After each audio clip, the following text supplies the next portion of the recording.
Uh, Hi, good evening. Welcome to the Deltahead stream. Streamlabs chose the moment that I start streaming to send an authorization pop-up for a service I don't want connected to my stream. So, great timing. I guess it does guarantee that I notice it, and it also guarantees I associate it with irritation. Maybe not the advertising sort of association that you want. Anyway, hi, welcome to the Deltahead stream. I am James Howell, and today we are going to, or rather tonight, or today, I guess, depending where you are. There are some folks who tune in during their daytimes. We're going to do part 3 of Resident Evil 4 Remake. I have taken a break from this game for about, I want to say about a week now. I decided that it was time to sort of pull back a little bit. It was showing up in my dreams, and I'm kind of like, that's okay. That's okay. I don't need RE4 showing up in my dreams. And so I've been playing Dead Cells, the Castlevania, the Castlevania DLC for Dead Cells, and am very pleasantly surprised with how well they are adapting that. Well, how well they have adapted Castlevania to the Dead Cells formula. I don't believe that there are any Castlevania games that use that particular roguelike loop of die, acquire, restart with what you've acquired and sort of that cumulative build-up. Even the Metroidvania ones are RPGs, which the typical RPG conceit is that your character canonically has one life, and that's one that only restarts at a save point. Normal stuff. So it's interesting to see them adapt that to the Dead Cells formula. Gosh. Other than that, it's been a crazy couple of weeks. Most of my free time has been spent not even reading, but working on. There's a game that I've been sort of planning out for the past couple of years. And it's reached a point where I can finally put together sort of a proof of concept video for it. And I've been working on that, and that's been very gratifying. I would like to have it done by Thursday, but these things always take a little bit longer once you get into them, of course. So, but yeah, really not much more beyond that. So, without further ado, we can get this started. Let's see. I need to turn audio for this back on. There we go. And put that there. And put this here. And put this here. Put this here. Holy crap! Apple, it's good to see you, man. It has been a long time.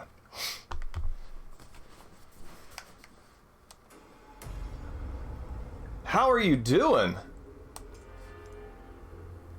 I mean, I think the last time we talked, I was probably still on only my, I was playing only my second purchase of the original Resident Evil 4. After Leon is caught in a trap, it was Ashley's turn to save the day, but their joyous reunion is short-lived as she is captured by the enemy once again. Leon heads farther into the castle to rescue her.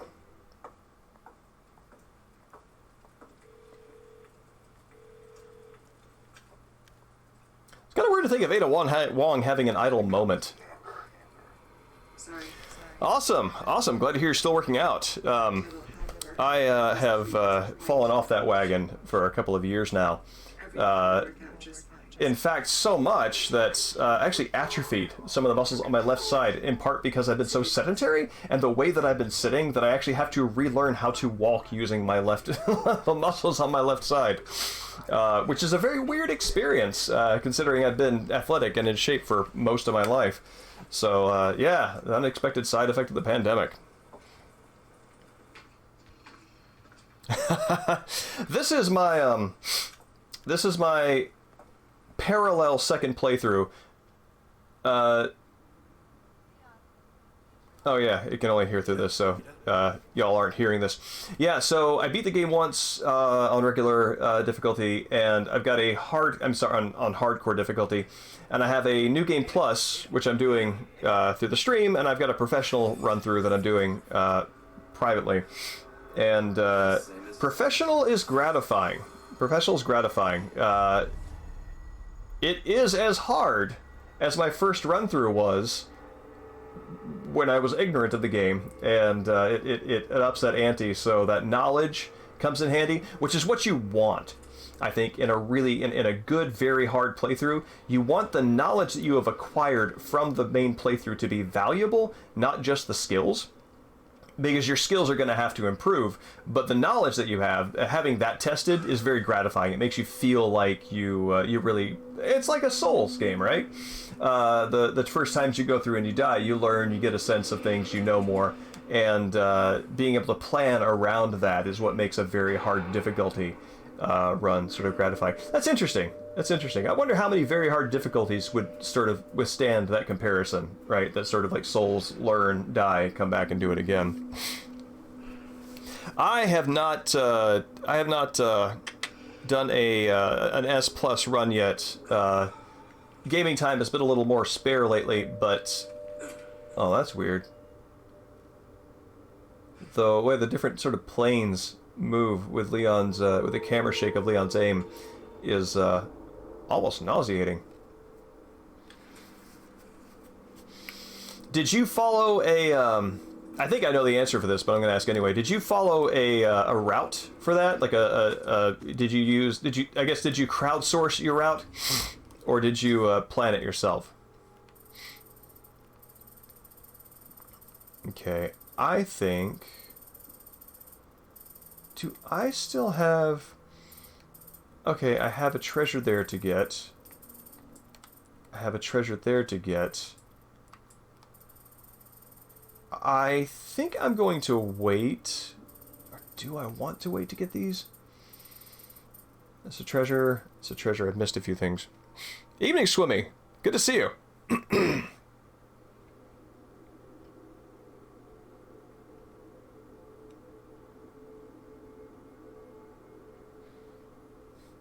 Yeah, I would be fine. So back in my my stern furrowed brow, I'm going to beat God hand on hard days, when and not to belittle those days, but just simply those are past.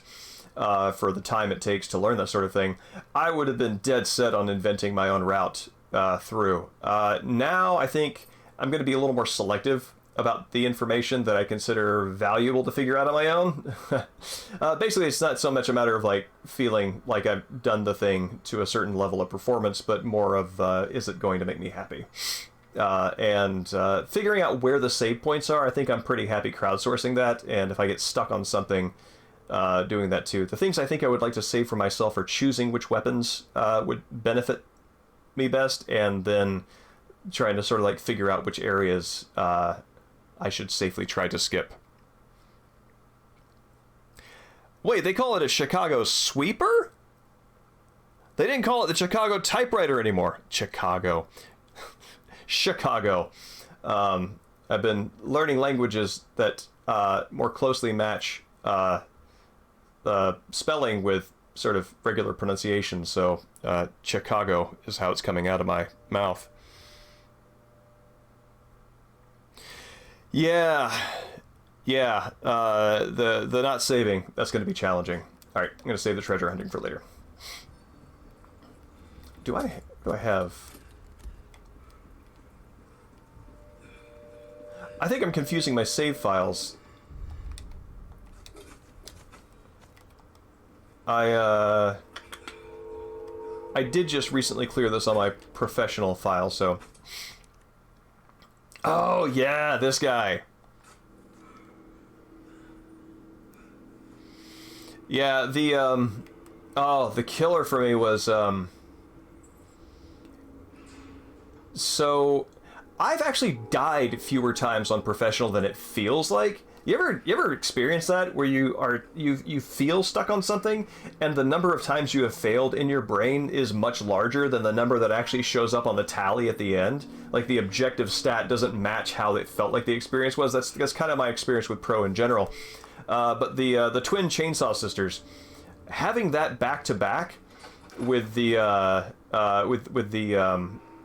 dash away from Mendez,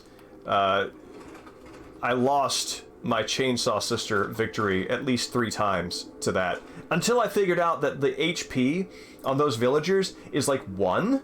So if you shoot any of them just once, they're down. So yeah, you can use infinite ammo weapons for the run then. Oh, I don't want to go here yet. I want to kill that knight. Nighty night night indeed.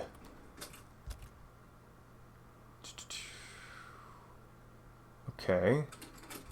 Try to remember what weapons I've got in this. Wait a minute. Oh, no. That's why I'm confused. Because this is my professional save. Alright.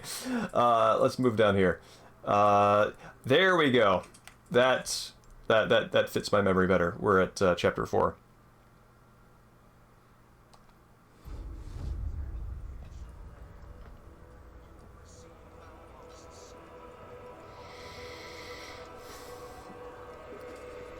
I really like how they sort of conserve Sadler's appearance and physical location in this. Like in the original, you know, Sadler is the one who, if he is not the one who injects it into Leon, he is right there when it happens. Granted, I guess it would be important, given the importance of Ashley to their plans, that Sadler himself be there when this guy shows up to foil them. Nonetheless, there is a stronger logic, I think, to Sadler staying in his home base, which is all the way on the frickin' island, instead of coming out here to deal with Leon.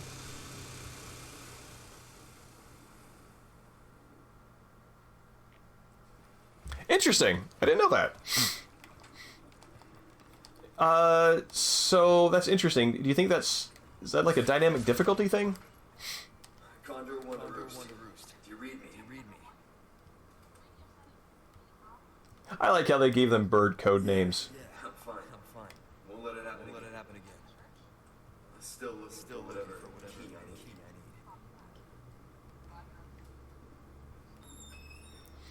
Yeah, it's interesting. Until I saw some of the changes. Oh, this is where they cut off the guy's head. Very sad. I guess his head is up on one of the village pikes. Actually, that would be interesting if you found his head on one of the pikes that you crossed while getting out here. What was I saying? Well, I don't remember.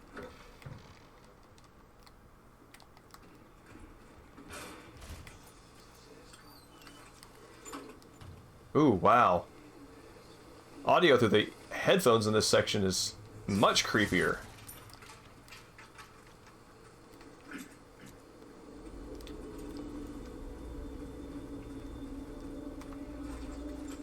Okay, that's right. I've got Red 9, I've got the Killer 7, I've got this shotgun, got that scope,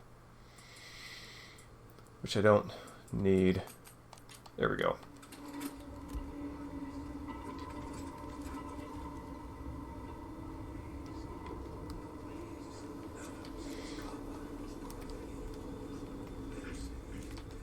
Oh, wow.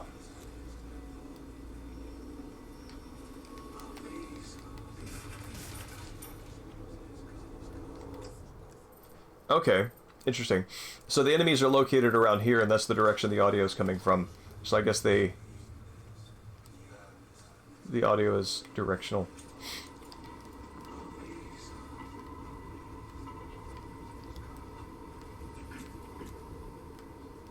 All right. Where am I? There we go. Hello? Ah, red herb. Good, good.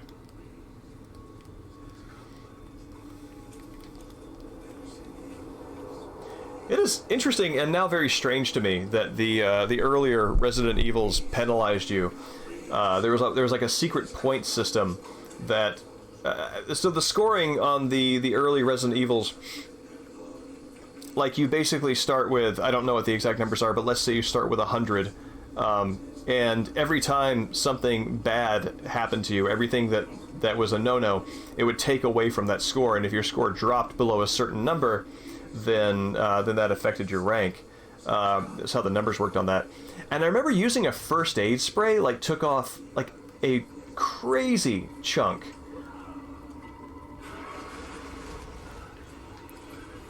A crazy chunk of your score.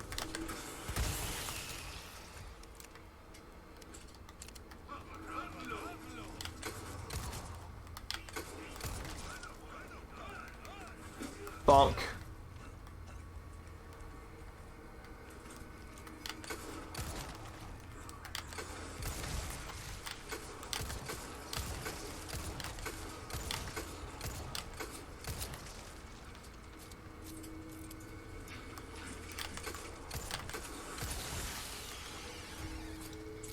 Man, the tentacles have the, I think of it as like the PBJ in a plastic bag sound effect. We put like a microphone up to a plastic bag with PBJ in it. Squish, squish, squish.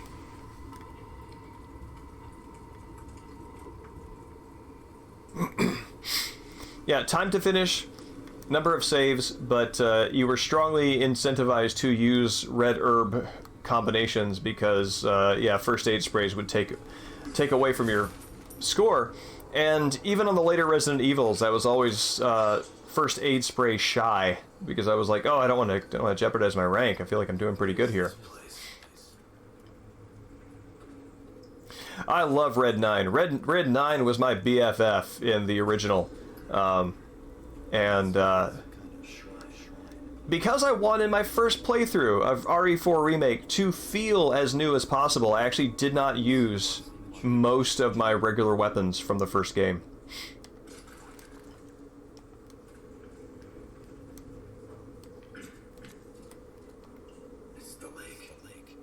I think it's really cool that they built this, like... It's weird because it is cool that they built up this mythology around the lake and everything. The thing that's a little weird about it, though, I think all of this has happened within the past... I mean, certainly within the past generation. So, let's say within the last 20, 30 years at most. So, within that period of time, enough cultishness has built up so that they have drawings and religious iconography everywhere. It's an interesting time question for me.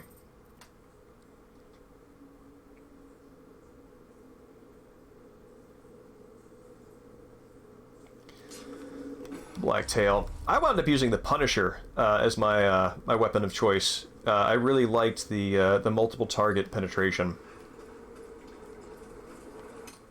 Being able, especially funneling enemies down a passage, and being able to stagger multiple enemies at once with like leg shots and things like that, very satisfying to me.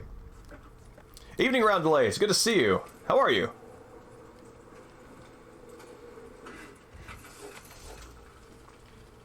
So, I'm confused. Alright, I want to check this out. Just bear with me on this detour. So, the boat is here.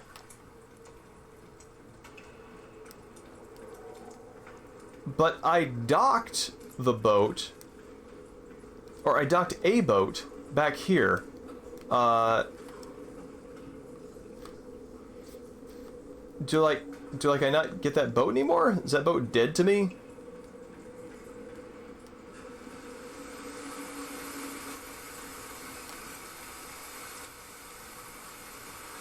I really like how persistent the environments are.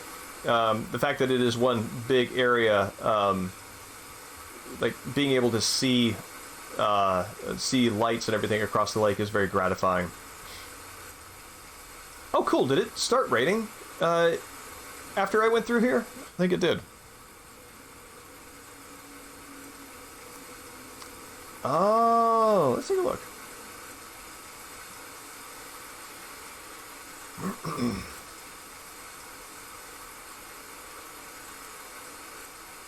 Alright, so there's the wood pile.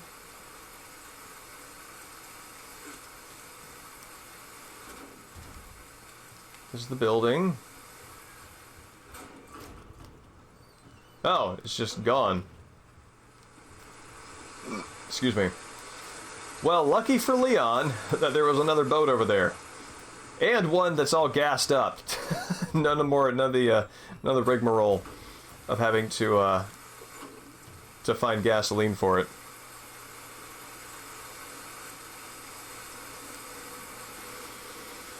I remember feeling that Resident Evil sort of passed an era when, not just with gameplay, but there's a certain way that they approach the mechanisms of the puzzles.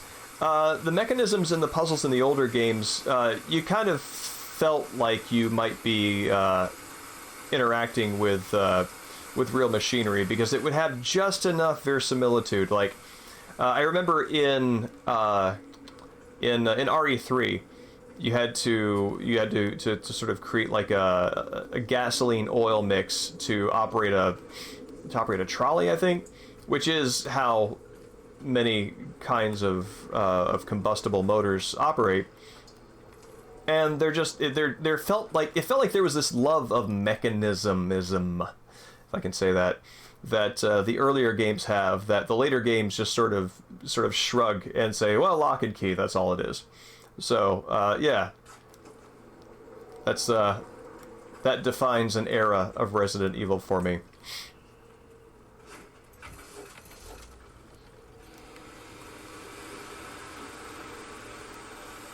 I like that they put these... So, in the effort to take the original RE4 and kind of move it away from the very clearly video gamey design, which, you know, it's Shinji Mikami. It's made God Hand. It's from the same era. Somebody who's very keen on making a game that is functional and feels great. And so is willing to pass on some sort of some realism that I think this game doubles down on in the interest of appealing to a modern audience that is maybe a little less forgiving of video gaminess in a AAA title. But the fact that they did that they tried to make it more realistic and then put barrels to hit with your boat in the water is very funny to me. Low battery, what are you talking about, buddy? You're plugged in. Hold on one second. Apparently not plugged in. Hold on a second. I'm going to lose chat if I don't figure out what's going on with this iPad. Yo.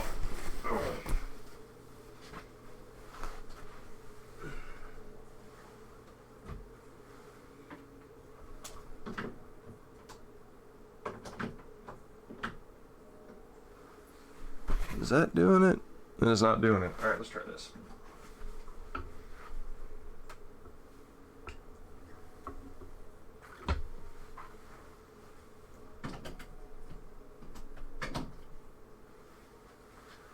Is that doing it?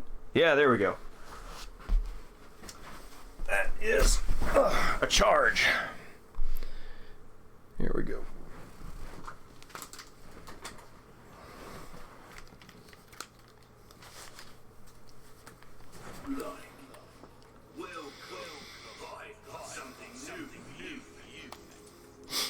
Is it a gun? No, it's a rocket launcher. I have not used a rocket launcher outside of the plot moment once. Yeah, exactly. It's great, like Leon just like running through the water, just scooping them up.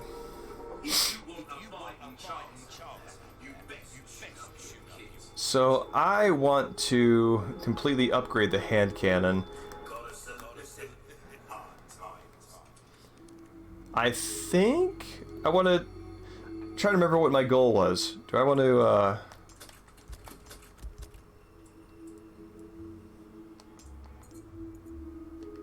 let's see. What are we at here?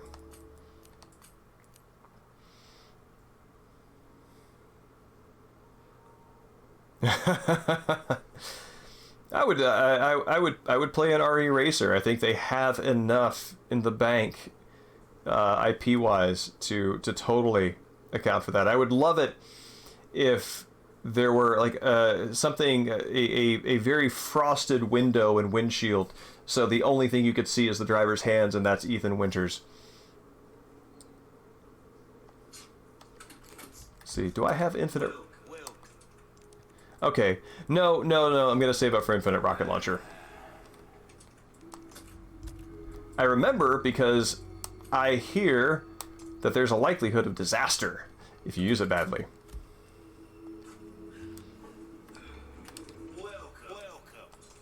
Yeah, let's repair that.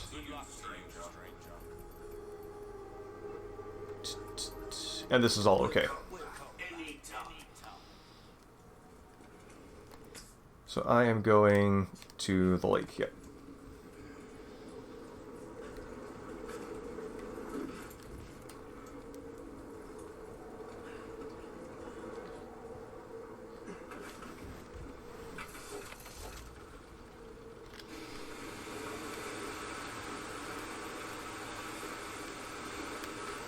I hear you can blow yourself up with it, which is what's in it for me.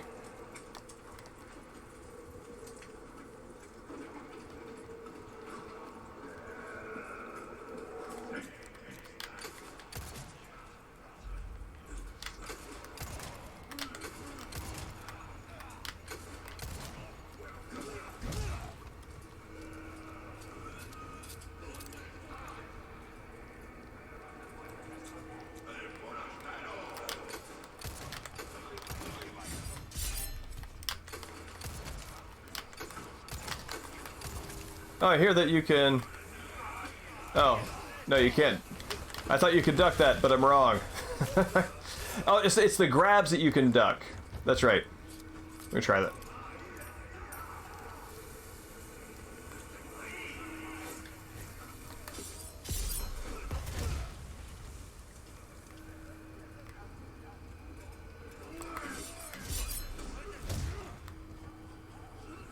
Leon's mighty kick. More powerful than a bullet to the face.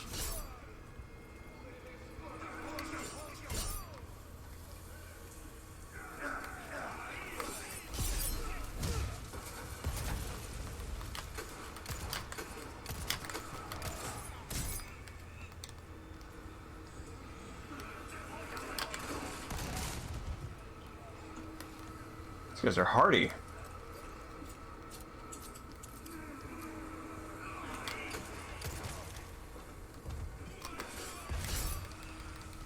Nope. No, no, no, no, no. Ah! Crap.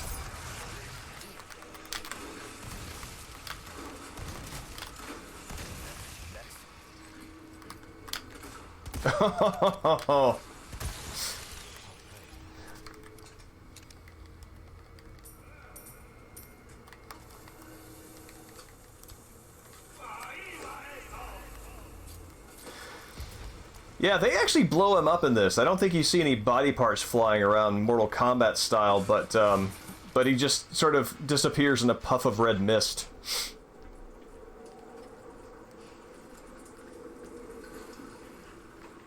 Oh, did you blow yourself up? You did. One of the things I like, and Apple, I think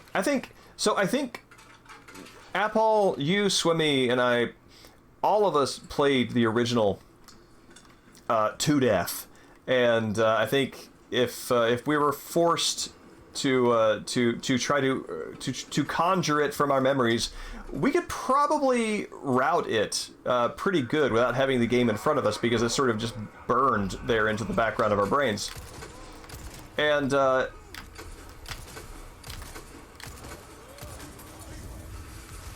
shit. Oh, that's not good. Any of that, none of this is good. And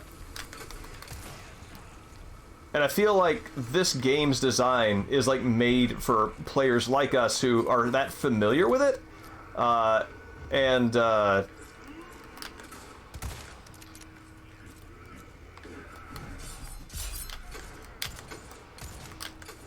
can see what areas of the original each new area is referencing. So even though there's no aerial lift in this one, like this is a version of those areas, and I can feel it in my mind, and it makes me very happy that they are as attentive to detail on this Jesus. As somebody who might have speed ran the original would be.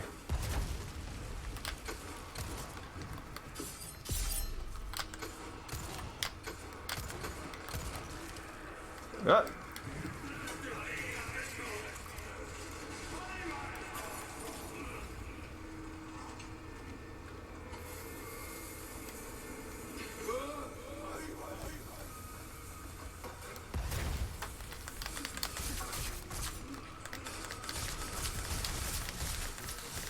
Wow!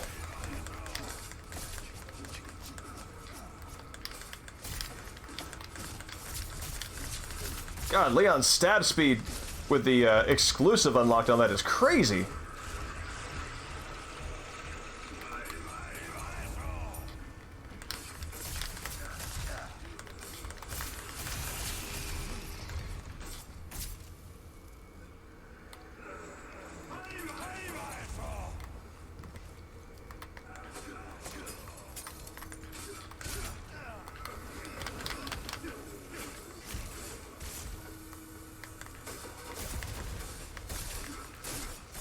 I remember it being much easier to stagger them with a knife swipe to the face in the original.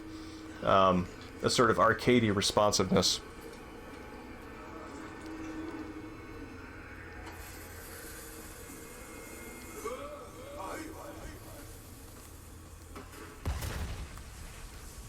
Who is that? Oh, there you are.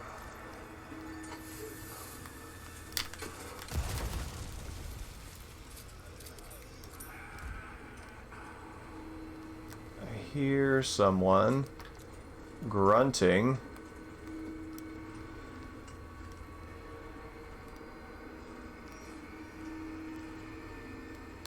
Well, I'm sure I'll find out sooner or later.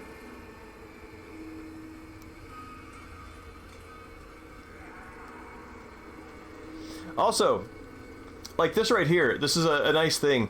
The pattern to the solution to the dial puzzle behind the church in the original, I think that the placement of the lights in this is the same as the placement of the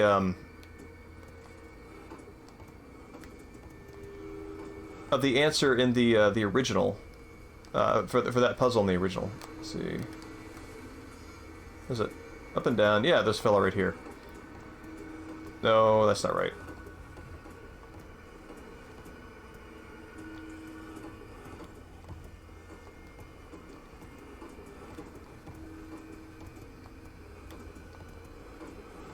Mm-hmm.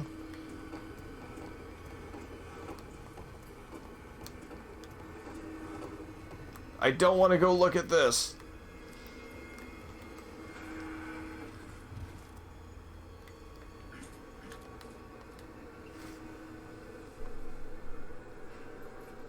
Oh, I'm catching up on chat here.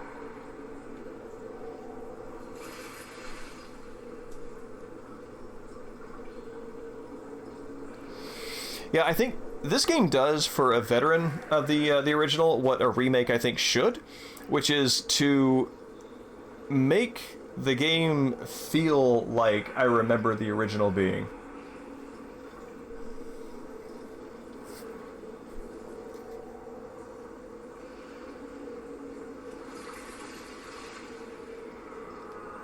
Oh, it didn't? Oh, maybe I'm misremembering then. Alright, so there's eyebrows and a mustache. Ew. Eyebrows and a mustache. Upsy daisy. Let's see, where's eyebrows and a mustache? There we go.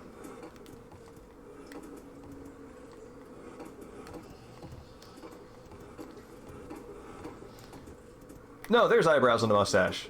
Derp.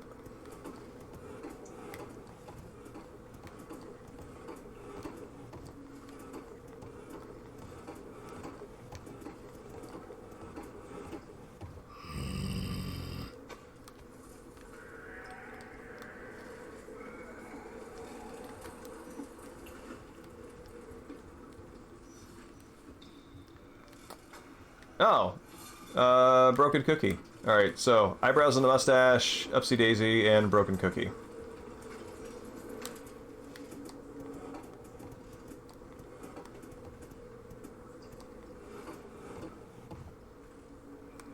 Oh wait, that's eyebrows and the mustache. Duh. There! Jesus.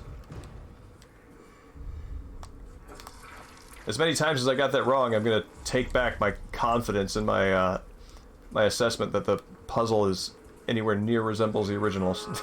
That's burned into my brain. Bonk.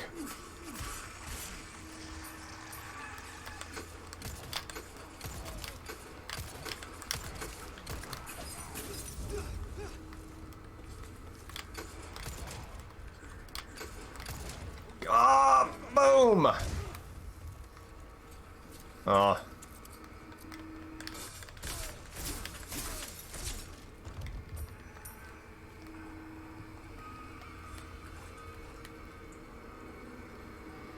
I'm curious. What were your names for them, Apple?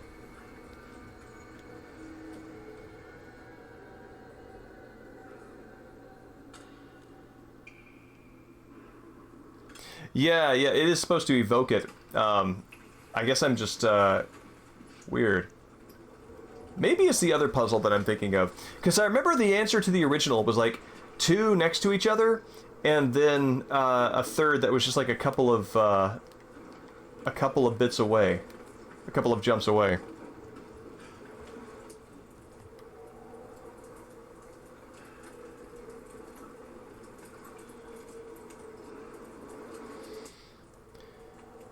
Yeah, no, that's true. Swimmy, about the digital analog.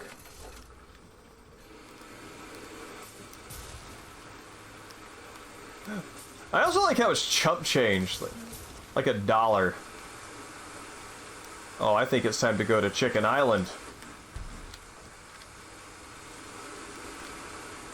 Is this a dock I can go to? Oh, yeah, that makes total sense for you.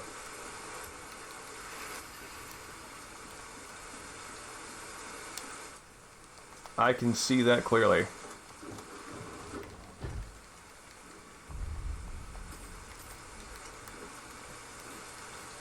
That's interesting. Now the way the signs are sort of like designed, they have enough of an archetypal quality that they could pass for that, right?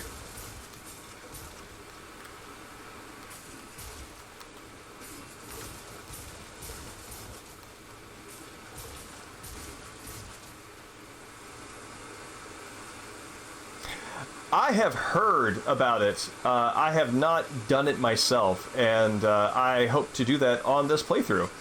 So, is it an insta-kill, or is it an insta-kill, or do you have to weaken him to a certain point before it happens?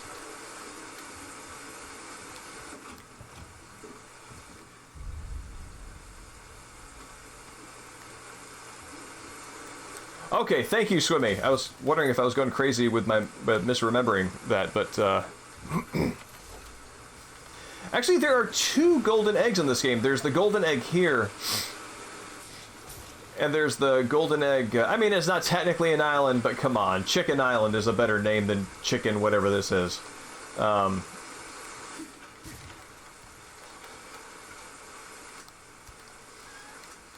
yeah, there's a golden egg here. And a golden egg on the island because Salazar's throne room ridiculously has chickens in it.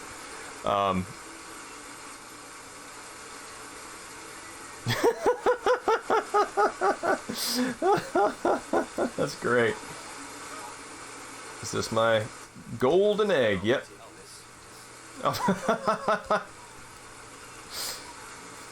Yeah, Leon is not impressed by the fact that it exists. Just good old video game kleptomaniac.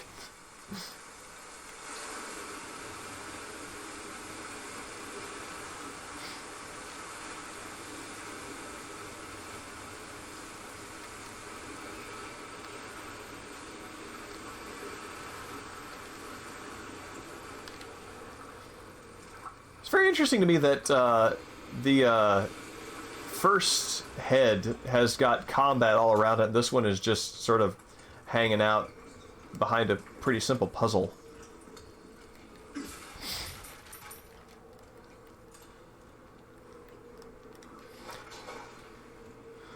Oh yeah, yeah. I used the golden ticket on my knife, I think, before when I got before it was completely powered up.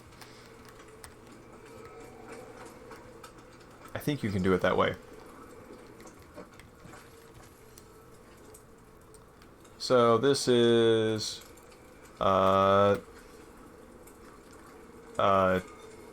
this the makes me think of that German. It's the long S sound in German that looks like a big B, and I don't remember the name of the character.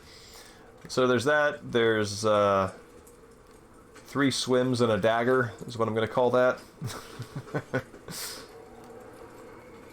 I don't know what that means, and I'm very happy with that. And ring around the rosy. Cool. It's locked. Where? Oh, right. This down here. Esset, thank you. I kept thinking Heisa, but Heisa's a word that uses it, not that. Alright, 3 swims and a dagger. Oh, yeah, it's kind of they're turned a little bit to the side.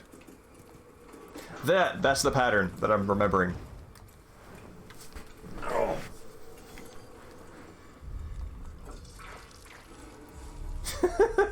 Someone just stuck blood in there for that effect.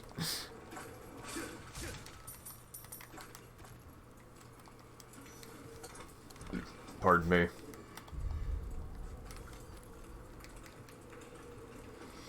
Oh no, I haven't found all the dolls. That is one thing that I will look up an FAQ to do. This is a game that, because of my relationship to the original, and also it feels like my kind of game enough to do this.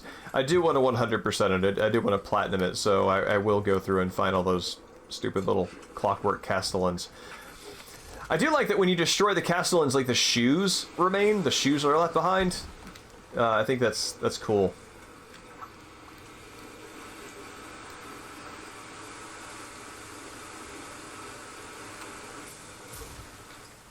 Okay. So there's a bunch of treasure over here. I'm gonna get some of that.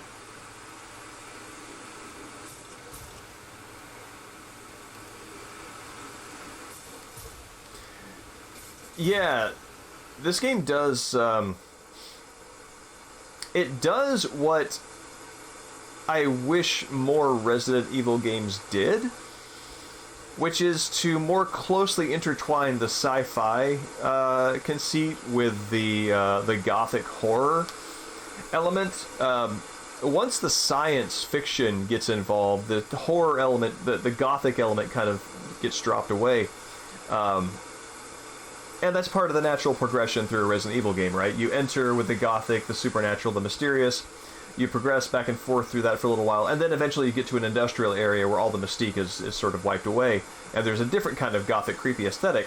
But the supernaturalism of the gothic aesthetic is sort of set aside around the third or fourth act of a regular Resident Evil game. And this one they keep it throughout, and you do get the feeling that that the supernatural creepiness is not a cynical element, that it is sincerely baked into how this particular horror works, and I like that.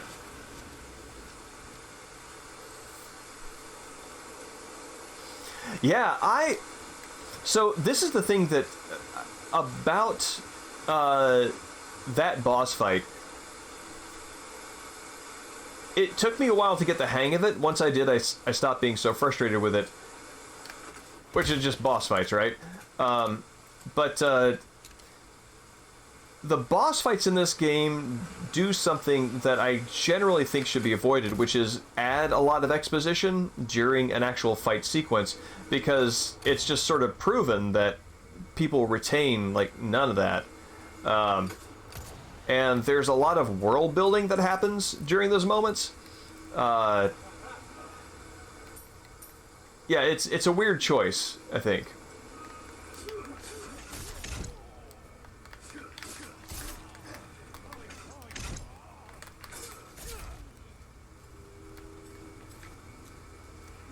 Torch on knife.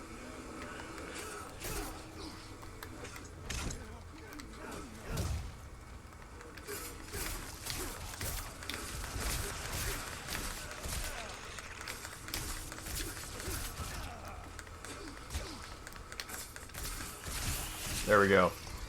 Knife wins.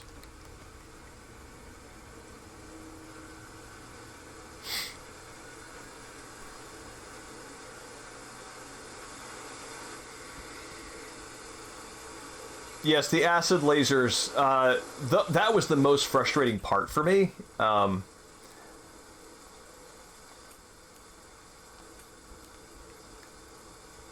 Man.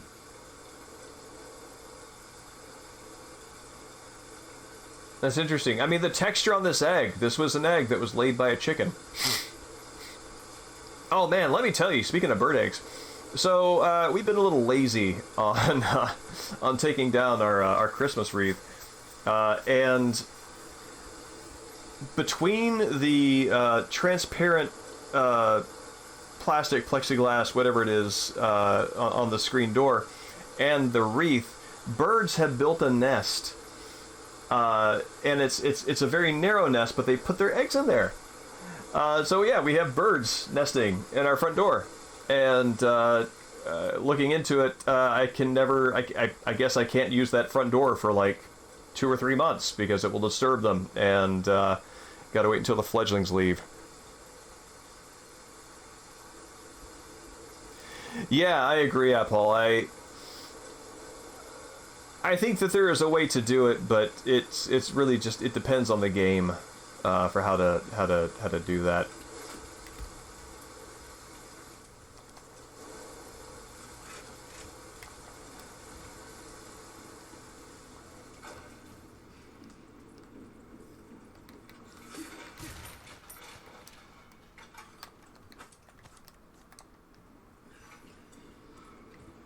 Yeah, this area in particular really played up the culty horror of it. That, you know, missing hikers, whatever this nonsense is, that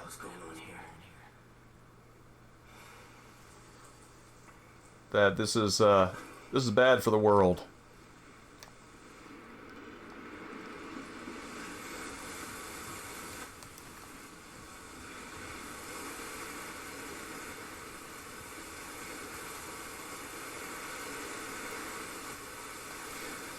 Yeah, I also think it's interesting that they did the fake out that it looked like they killed Ashley in the opening sequence, and it turns out it was whoever this hiker is. I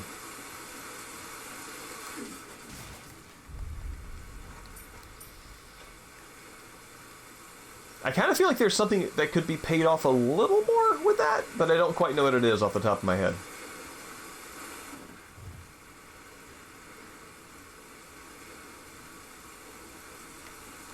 Yeah, that's the thing. Is I guess that's it. For being like one of the first things that you see in the game, even if it's not relevant to like the macro plot as a whole, I still feel like it should have been. I guess there should have been more of a moment around it, you know.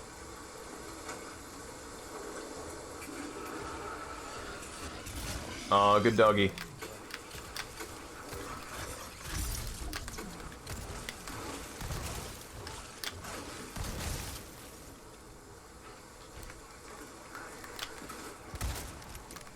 Oh.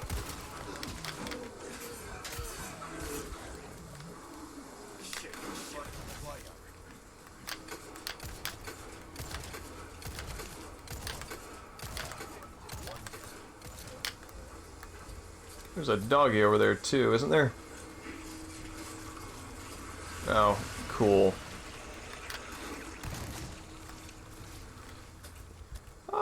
Yeah, let's just do this. There you go. There you go.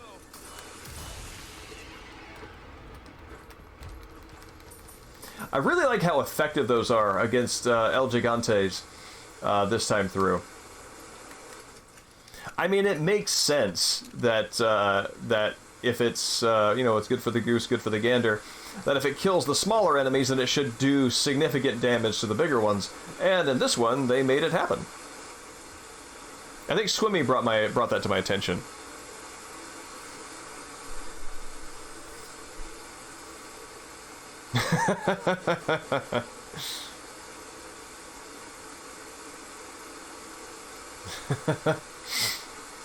Oh, Apple, did you ever play Dead Cells? Actually, there are more treasures in here I want to get.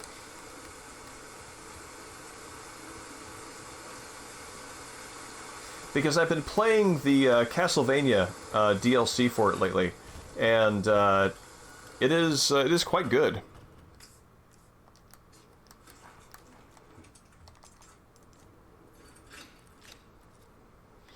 Oh yeah, you would find it interesting. I don't know if it would be an obsession for you, but I think it would be interesting enough that you would feel like it was worth the time and the money.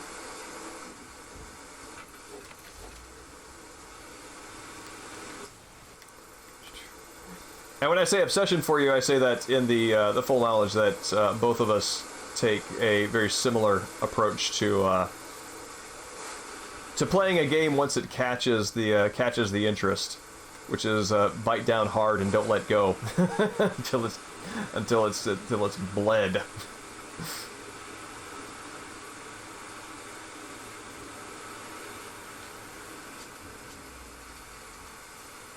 Yeah, Swimmy put a chunk of time into it too.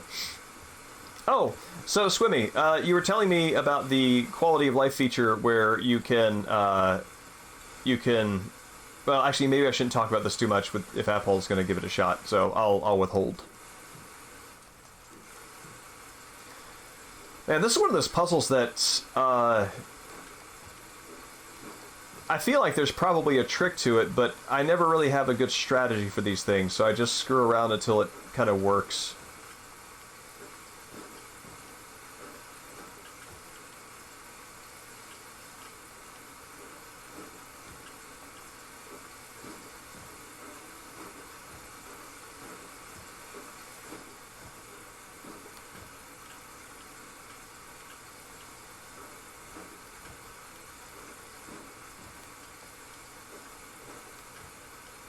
Okay.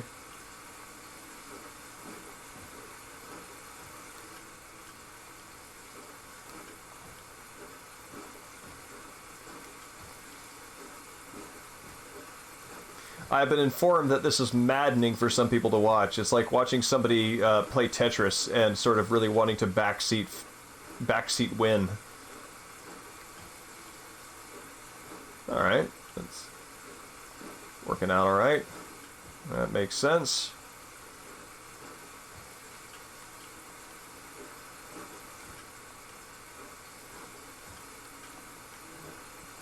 Pardon me.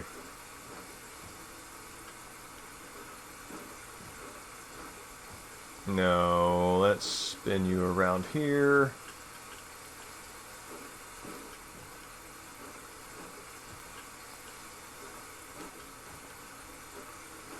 Yeah, see? There it goes. I put zero analytic thought into that, and once you enter the Zen and just start screwing around, it works itself out.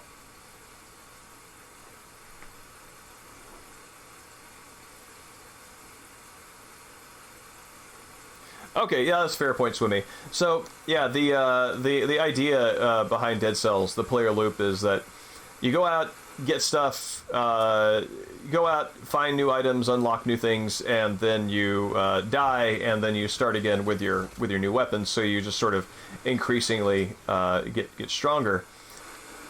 And they added a feature, an accessibility feature called Assist Mode, where rather than die and then go back to the start, you can choose to continue from your last autosave point, and it autosaves for the sake of people who quit out and then restart later. And so I've been trying this a little bit, And I actually find, Swimmy, that it's been making the game a little more frustrating for me.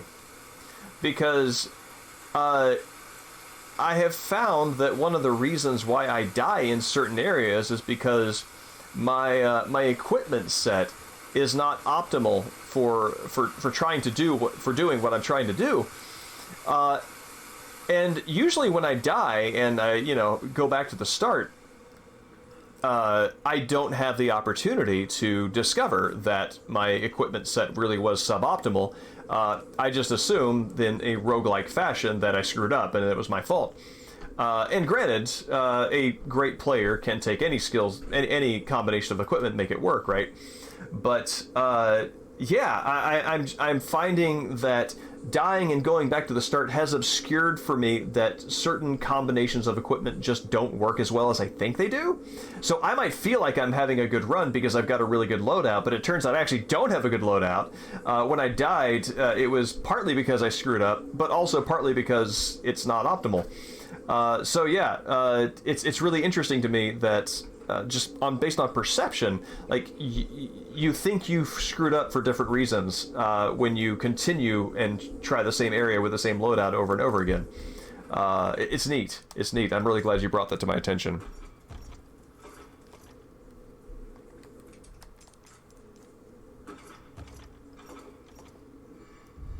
Yes, please do.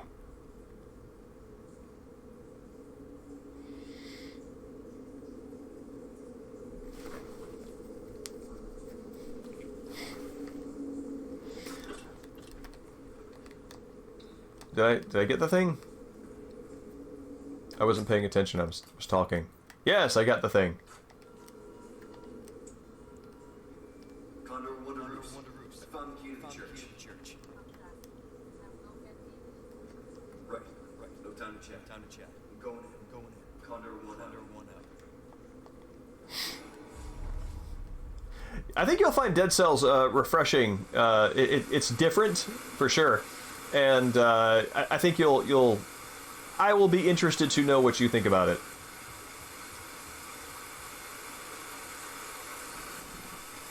I'd say one thing that I miss in in this one is that you can't slice the torches with your knife. I think you can shoot some of them out, but clearly not those.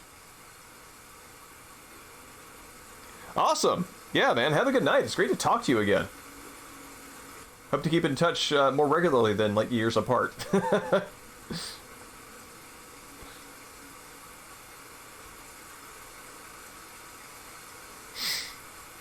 think my favorite area in Dead Cells is the Slumbering Sanctuary.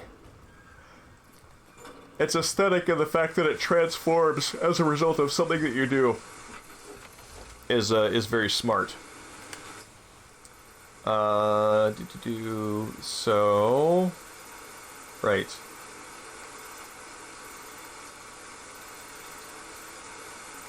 Yeah, merchant. That's right.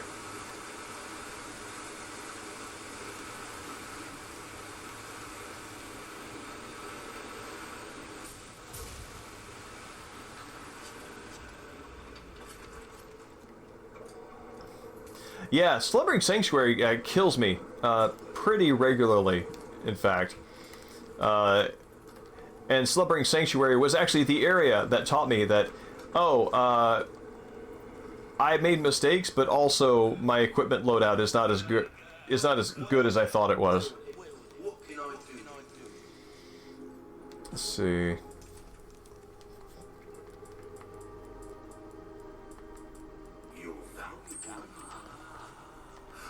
Buy it at a high price.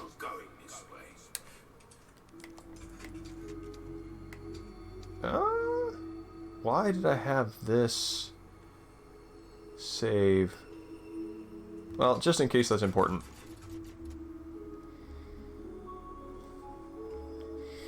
Fractured Shrines. I don't think I have played through that area. Is that a DLC level or base game?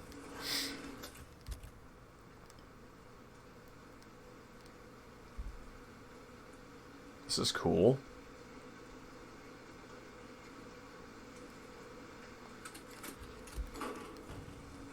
Oh wait, I wanted to fix up my knife. Hello, Scrap. Welcome. What can I interest you in? Crossing your T's, dotting your I's. That's me. That's about all I can do for this weapon.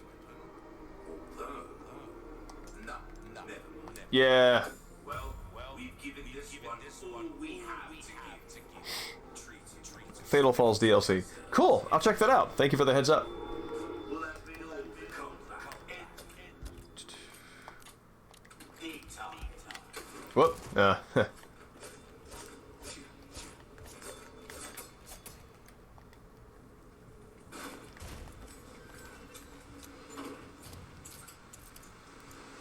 Alright, now I'm saving up for the infinite rocket launcher. I want to get all my knives in good order.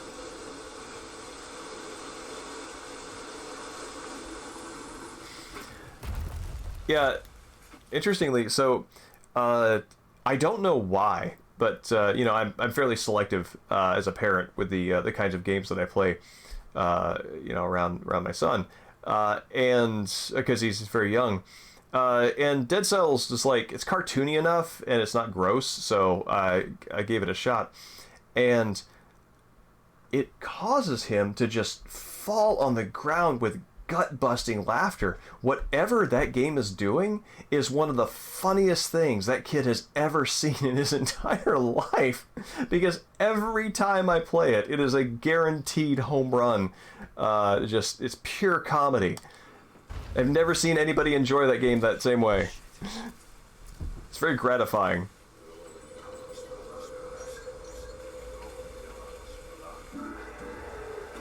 It makes me feel like I'm doing something right.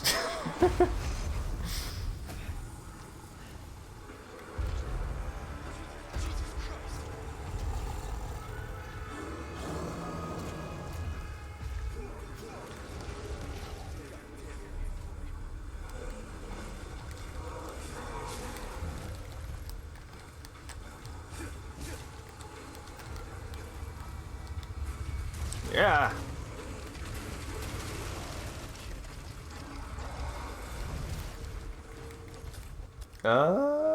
Yeah, let's... Man, I gotta make something out of all this.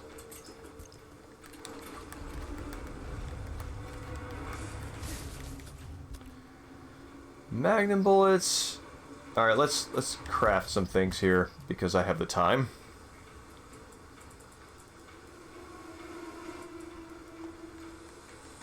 There, that'll clear up some space. That'll clear up some space. Yeah, good.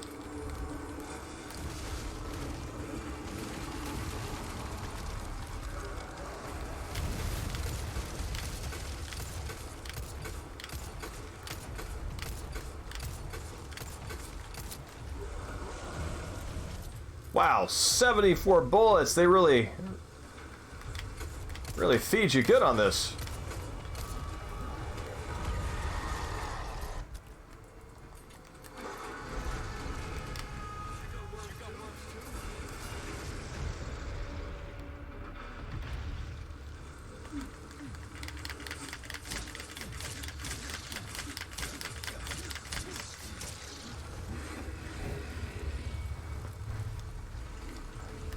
Oh.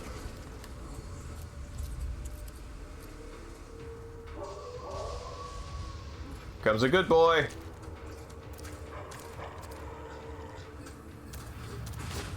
Oh, wow.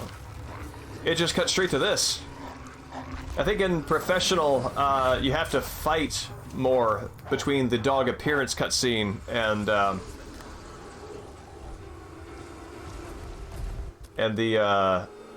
the heel bite sequence.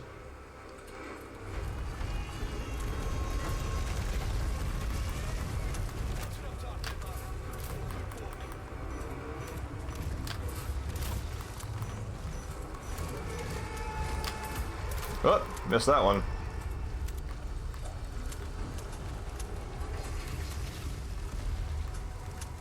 Can I land one more? Nope, that's gone.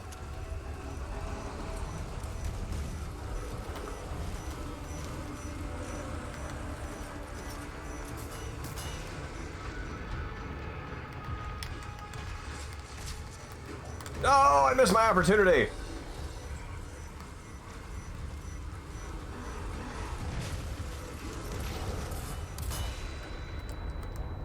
There's my QTE.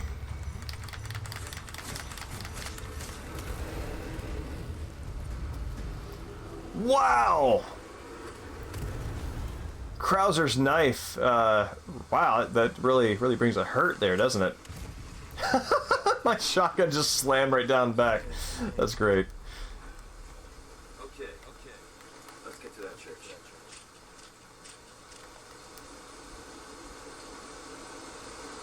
Where's my dog? He's usually hanging out right there.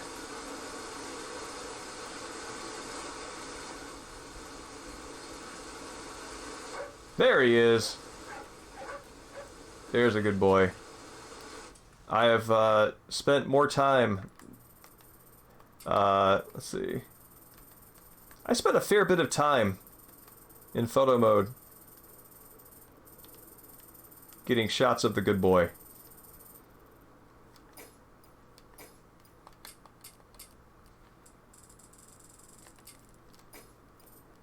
Ah, look at that fella.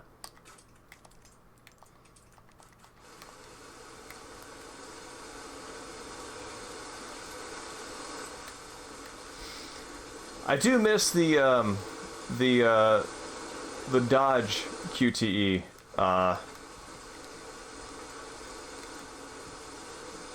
If you know, the El Gigante face plants in a cutscene in this one, whereas in the original he throws out his arms and falls down while you're still in control, and if you are underneath him, you get a QTE to roll out of the way, and if you don't, you get squished.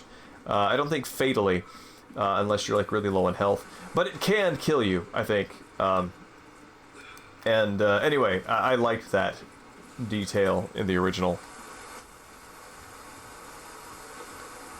I gotta say, I appreciate this as a gameplay element. Having an explosion happen on this structure seems unwise.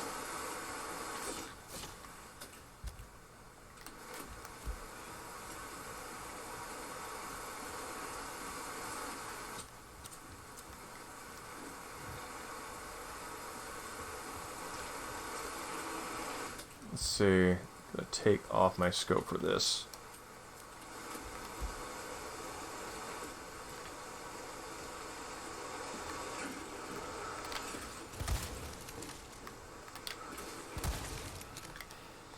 I like that you can take the scopes off of guns that were previously entirely scoped in the original.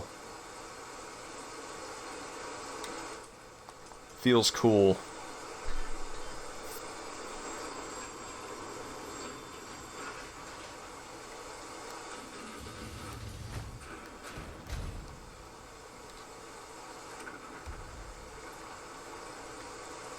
Ashley Graham.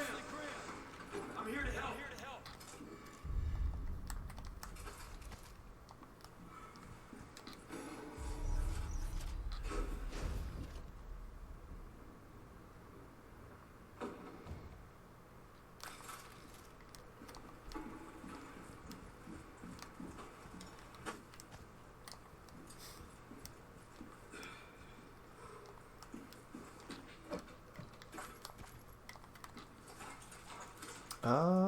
Yeah, okay.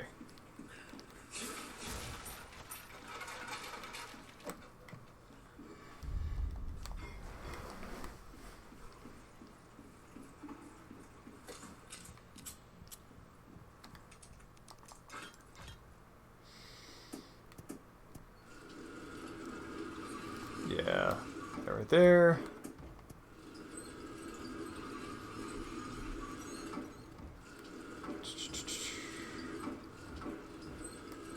No. Right here, we can do blue. I can see where this goes a little more clearly. No, that is right. Yep.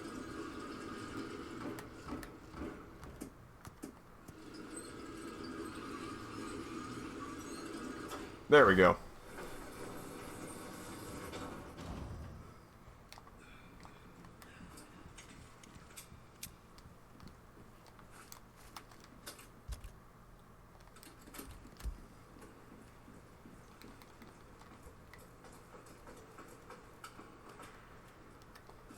Ashley, you in there?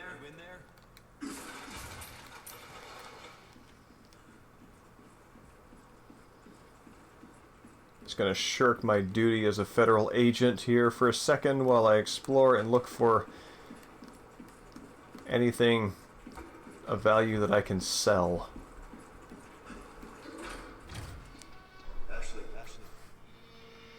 Ashley Graham, are you in here?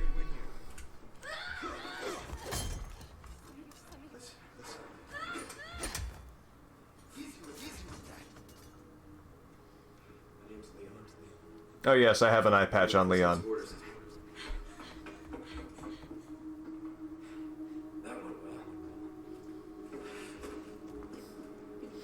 I like the Escape from New York Snake Plissken look. You need to listen to this. What is that? Over there?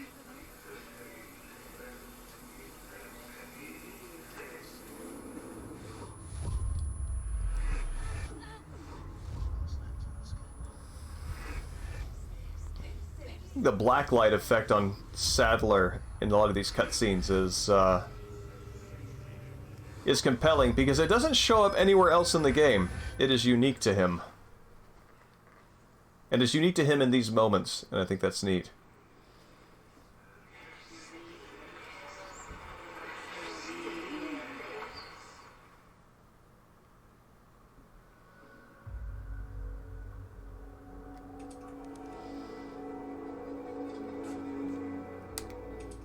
All right.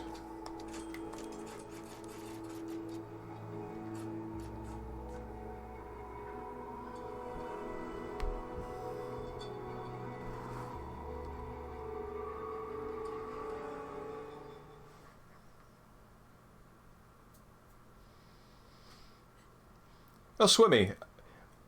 I'm thinking after this, after I do RE4 Remake, I'm thinking about streaming the what was it?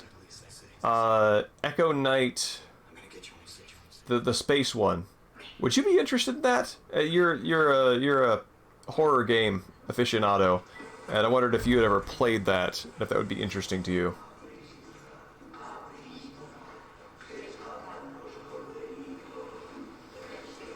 Because that is one that I happen to have the physical disc for, and would love the opportunity to share with others.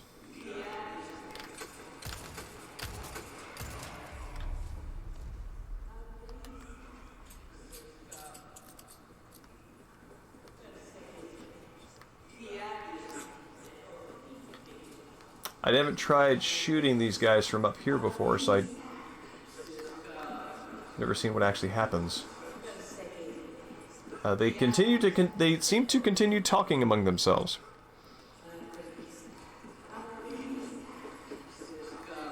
All right, cool. You played the first two Echo Knights, right? The PSX ones. Excuse me. The disc for Echo Knight 1, English, the NTSC North America one that without box, without art, without booklet or anything like that, just the disc, sells for something like 160 here at Pink Gorilla. It's pretty wild. And I have a save file I played through and made a couple of videos, in fact, about Echo Knight 2 for the English language patch. And I started playing through the Japanese version here on my my import system.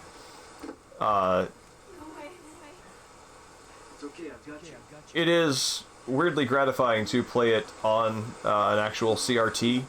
And it's really interesting to see how many details, how many Easter egg details are in the game that are not at all graspable with the resolution of a CRT.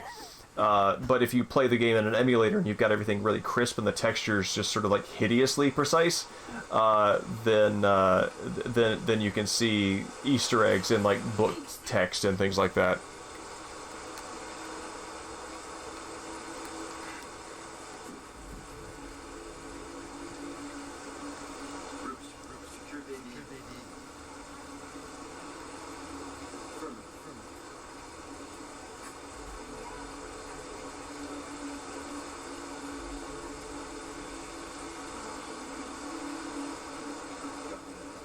I think this is interesting. Like, first off, you leave an area to have comms in another area where there are active enemies, so they put this obstacle there that you cannot interact with until comms are over. So they prevent any weird stuff there. But also, I think this interaction is one of the first that you use with Leon or Claire in Resident Evil 2 Remake. So it's interesting to me that they reused that here. Okay.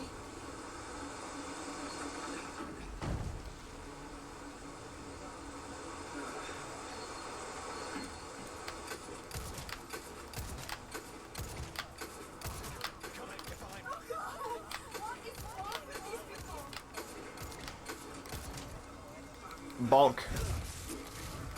Ah.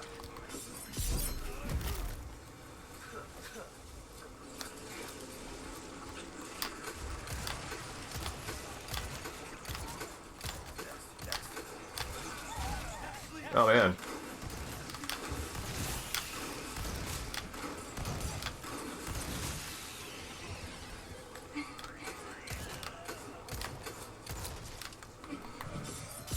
I would hate to be the cult member that accidentally kills Ashley.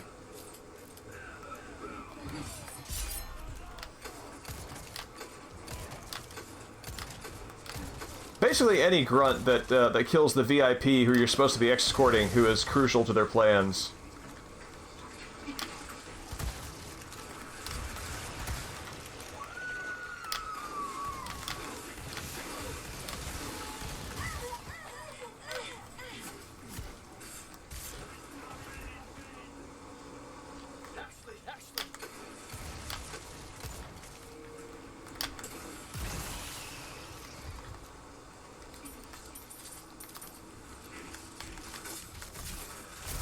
Ah, crud.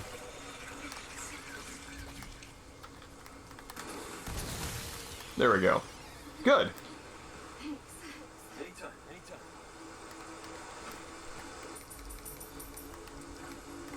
Picking their pockets.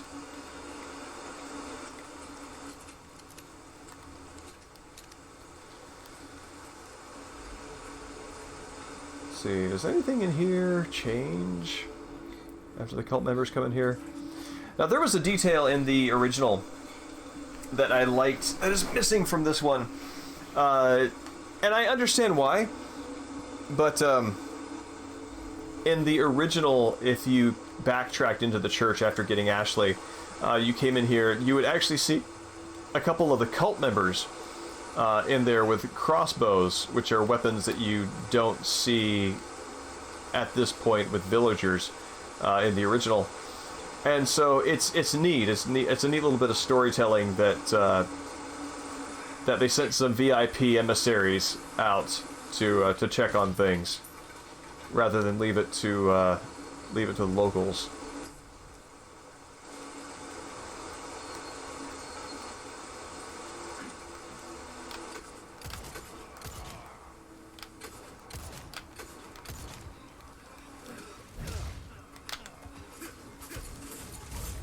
Oh, wow.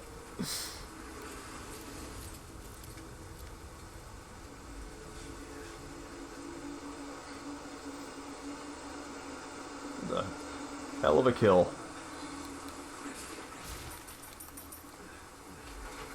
Definitely did catch a cold. Welcome. They've got something new. Give that the care it deserves.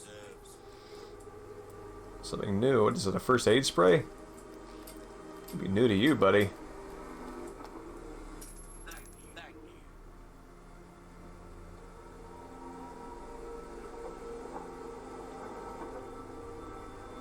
No, you're right. I think it's one of the things that simplifies a lot. It's one of the things that really gets simplified by just keeping Sadler on the island and having him use, like, parasite telepathy. But the novelty of seeing a mid-game enemy out of place, I think that's rewarding and very cool.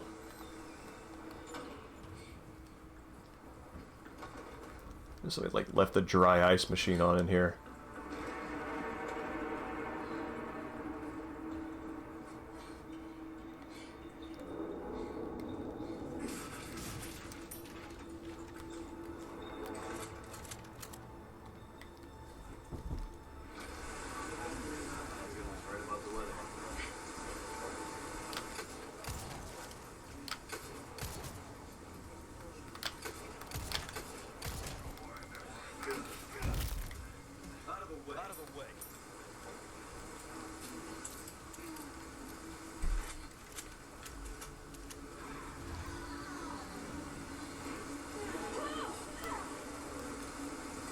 Oh, buddy.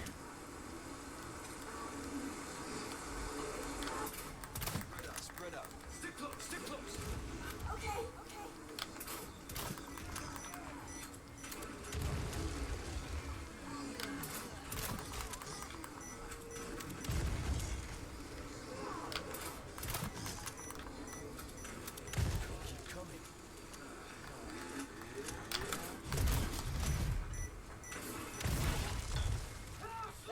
Whoops. I would have figured that it would have, like, stopped with my body instead of hitting her, but I guess if she's within range of that explosion, regardless of Leon's position, that's gonna kill her. Whoops. Sorry, Mr. President. Sorry, Ashley.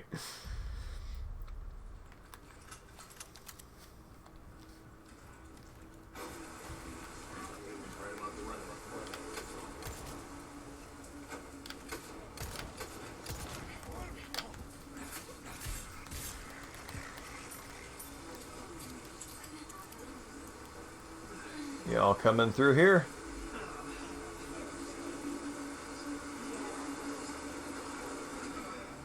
Yep, there we go.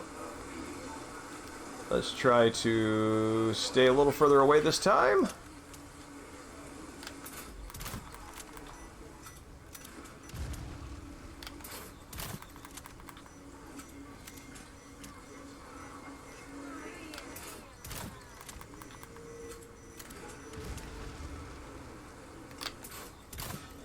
Oh, wow.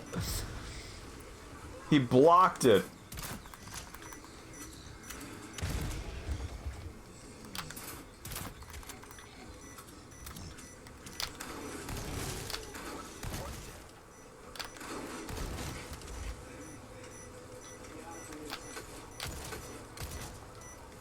That was really cool.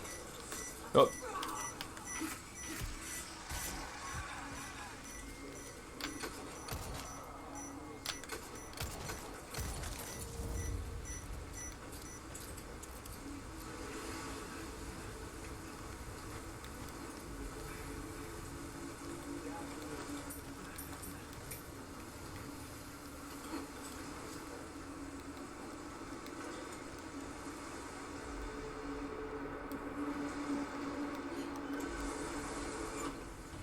I think you can actually stealth through here if you go the underground route. Okay,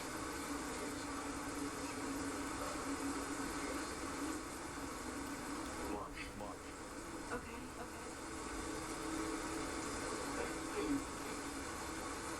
I need you to open it from the other side.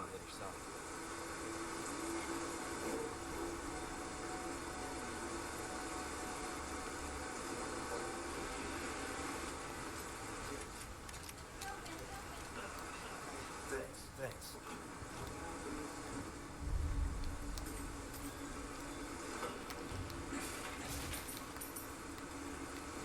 There's something up here? Yeah.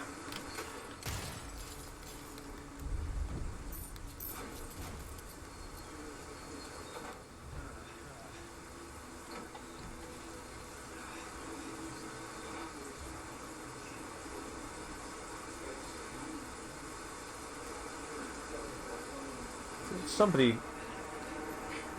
I'm pretty sure there's somebody up there.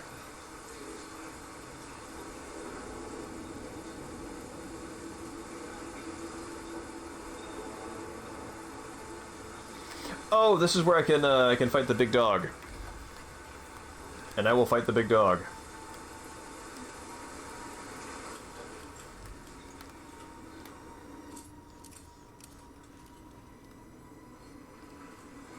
Just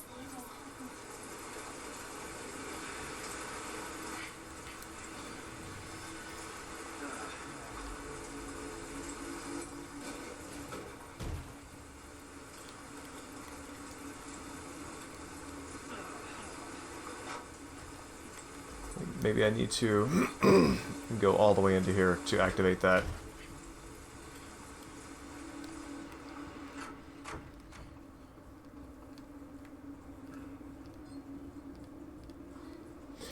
Right, there's a treasure in here. Maybe that's what does it.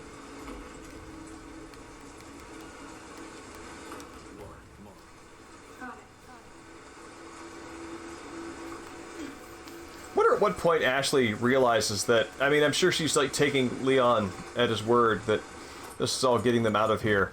And at what point she's like realizing this is sort of riding the line between getting out of here and just looting the locals.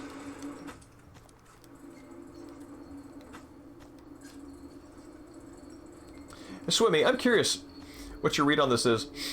Do you think, is this supposed to be Mendez? Is this supposed to be Big Cheese before Las Plagas hit?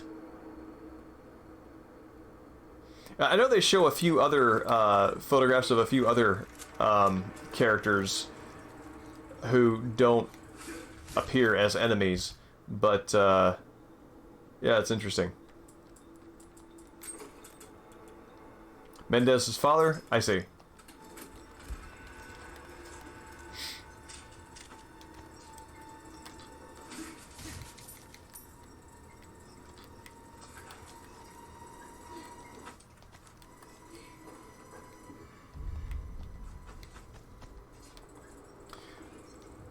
Oh wait, is this little boy supposed to be Mendez?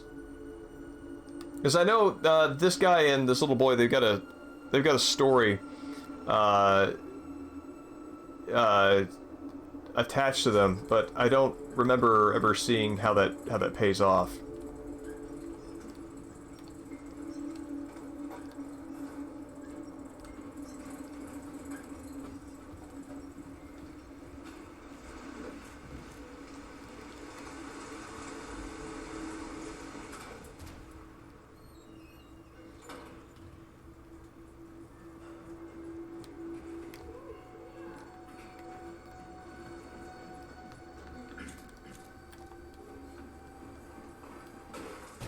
There he is. Yeah, I remember the story with the kid in the that he was this sort of precocious genius, and that story unfolding kind of over here. Yeah, in the lakeside settlement. But I don't remember figuring out who that kid was supposed to be.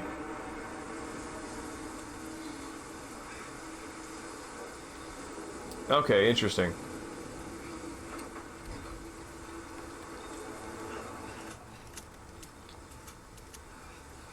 Let's see, do I have Krauser's knife equipped? I sure do.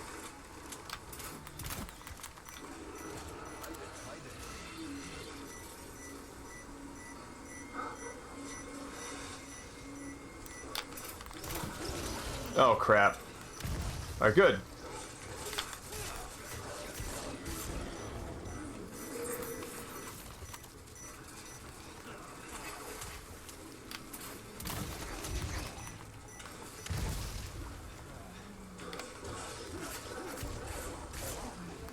Wow, Krauser's knife does so much damage.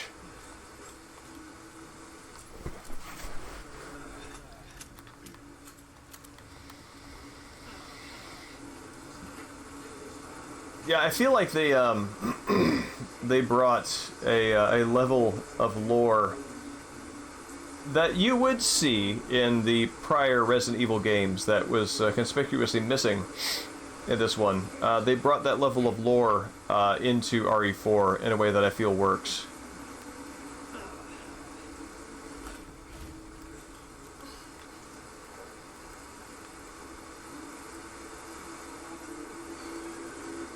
Oh, one of my favorite what the hell moments playing this on professional was getting the village upset and having to run and do the bingo sequence, and then running into here and having somebody who's just been hanging out in this closet jump out at me if the village is active, and if the village is not active, he doesn't.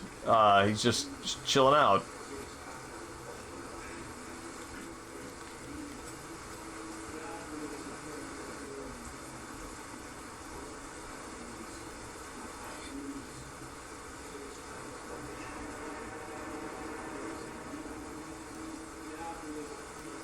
Where you at, fella? Did you go downstairs?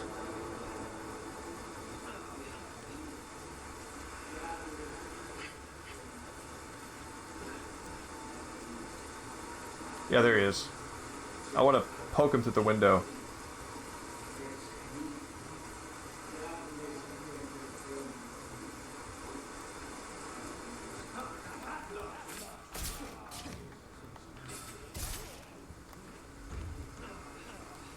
Well, I did it. Was not as I'm not sure exactly what I hoped to get out of that, but it wasn't as gratifying as I thought it would be.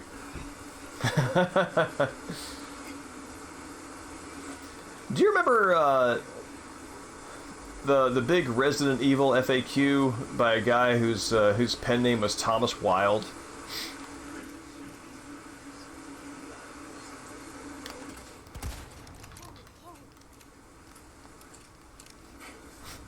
Like, oh, right, you've probably never seen me shoot a man's head off from behind. Well, that's me, Leon S. Kennedy, federal agent.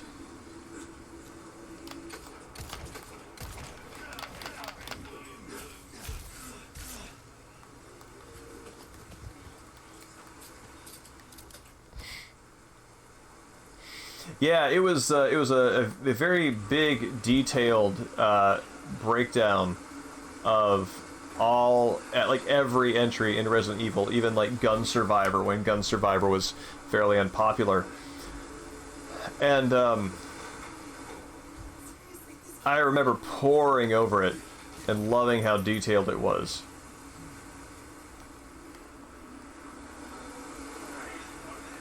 You know, I am much better known for Metal Gear than anything Resident Evil related, but the game series that kept me in games as a fan was really Resident Evil.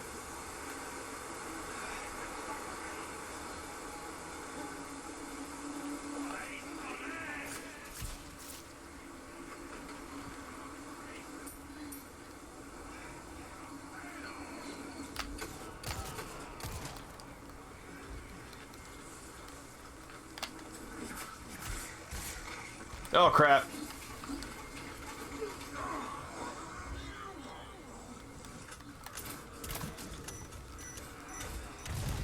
Oh, Ashley.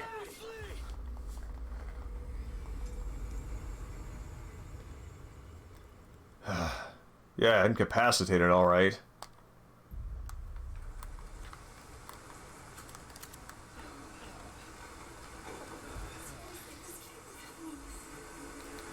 Now, that FAQ, the level of detail that it went into was, when I wrote my Big Killer 7 thing, I remember thinking, like, you know what, I would like to give this game the same kind of treatment that I enjoyed from that Resident Evil FAQ.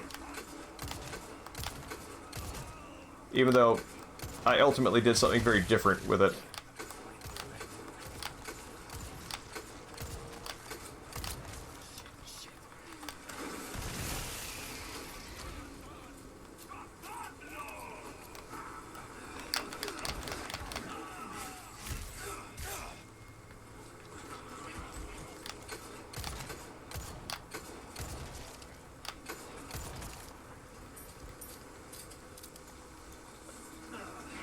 I like Leon's knowing, I knew it.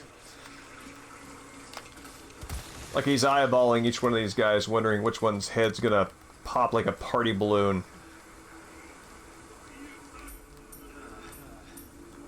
With tentacles inside.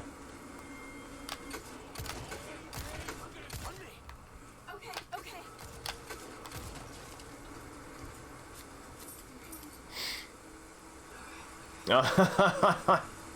Oh man. I feel like a bit of a hypocrite, having made, that pig and that cow, that pig and these cows are friends.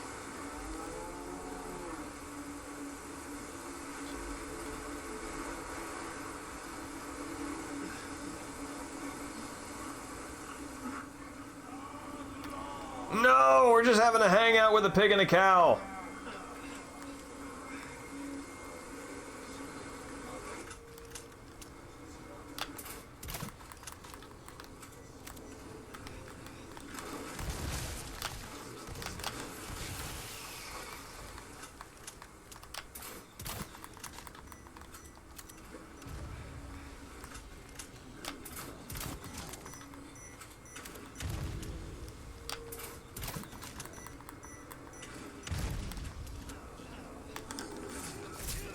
Oh.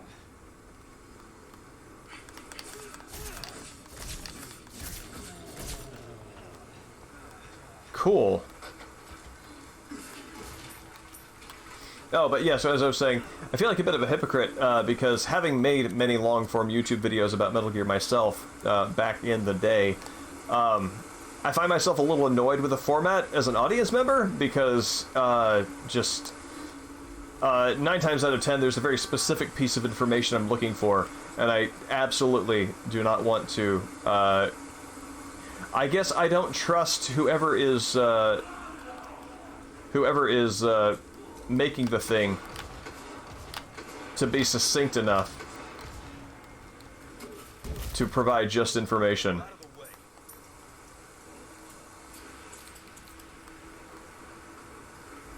Kind of along the lines that a lot of games writing now that you find online has adapted to the ad format where they need to keep you scrolling on your phone.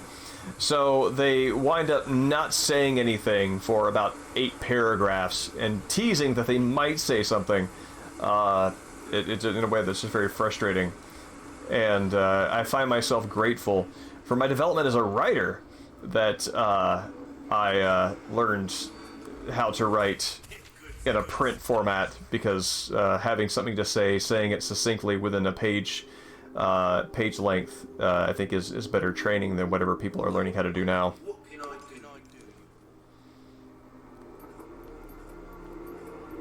What you see is what I've got. Modern monetization models are bad for content.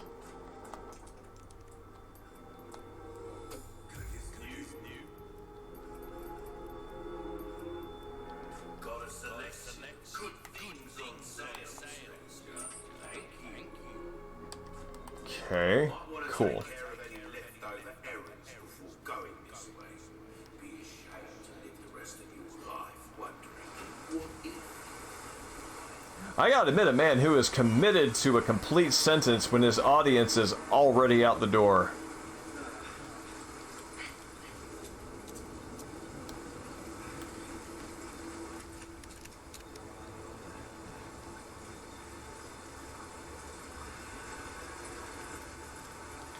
Let's see.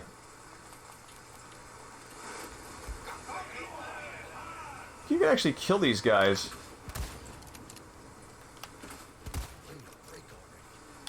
Well, that's a bad shot.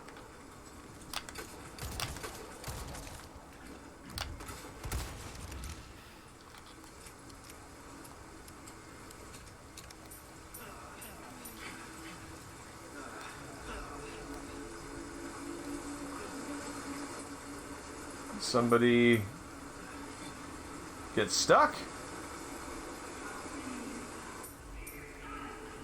Somebody got stuck.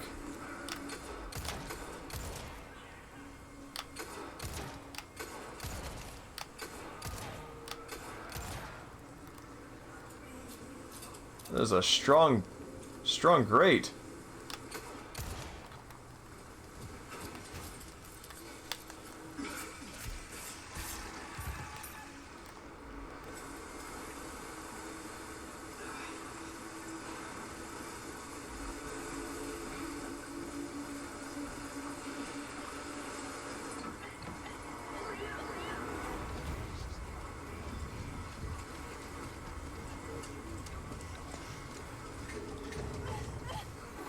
Swimmy, I'm curious. I think you have more experience with Spanish, much more than I do. I know they're saying cabeza, which is head. Like, is that like meaning like they're like saying that their head is under pressure, or are they like calling for your head? I'm kind of unclear onto what the nuance there is. You are? Name's Remake. Encantado. Great. We all have names. Now then, who are you? What are you doing here? Very good questions. Snip these. Hi. Now. In that case, here, help me. Action, quick. Over here. Go.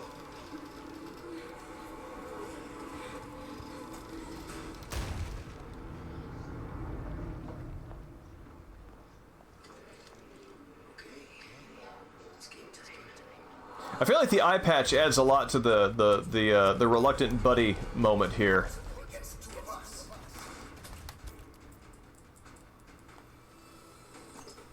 Pleases me.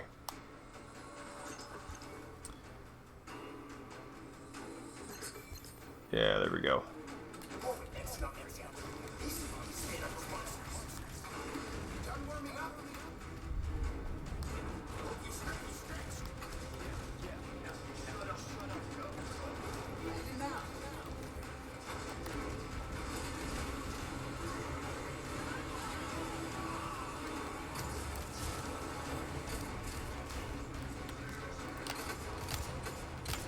Okay. You cannot hit them.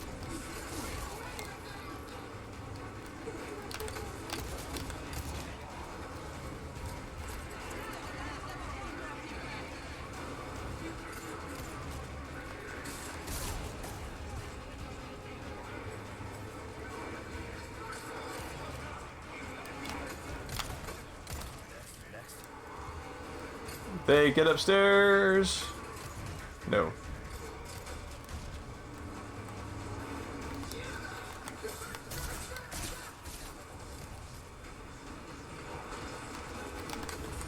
Oh, that's a chunk out of my arm.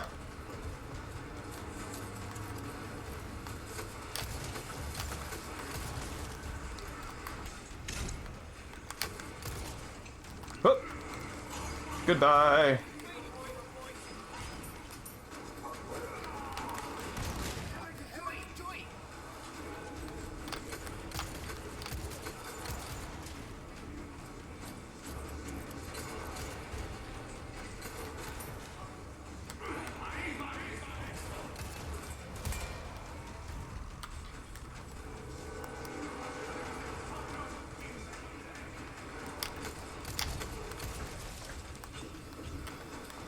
Oh, this one. Ah, bad times.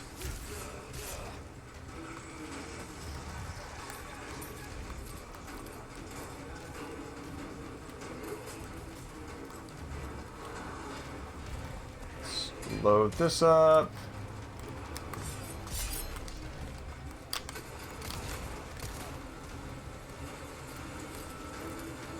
Stab.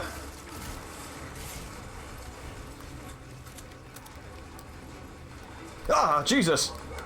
Oh, wow, that's my skull.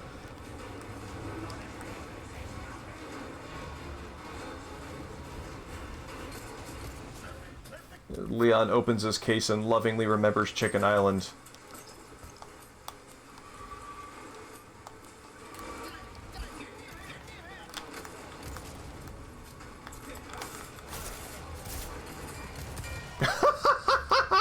Okay, it's pretty funny watching it happen to someone else. That's great.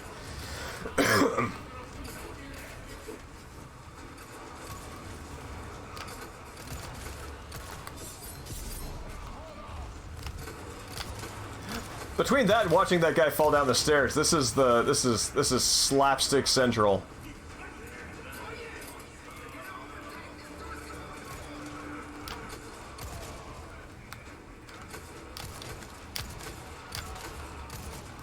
Goodbye, goodbye, goodbye!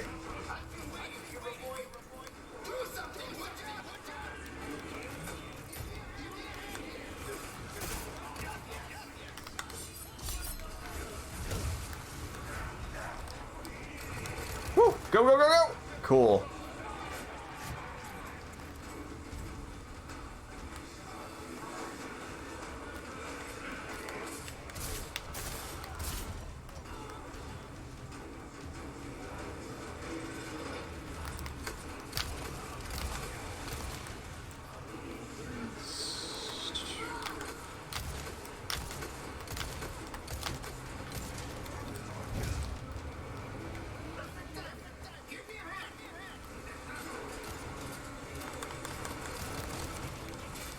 I wanted to kick him in the back of the head. And have, like, literally none of this happen to me. Thank you. Okay, let's eat a snake. Just devour it horrifyingly in front of them, and I'm gonna throw a grenade at my feet.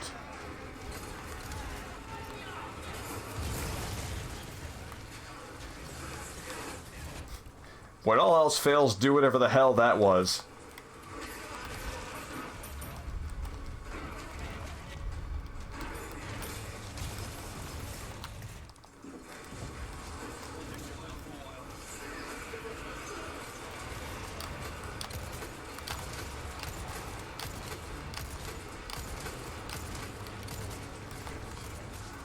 Oh, this doesn't help me.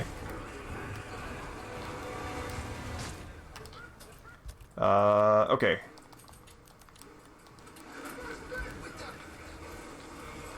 Let's see, do I have a flash grenade? Can I make a flash grenade? I can make a flash grenade. Cool.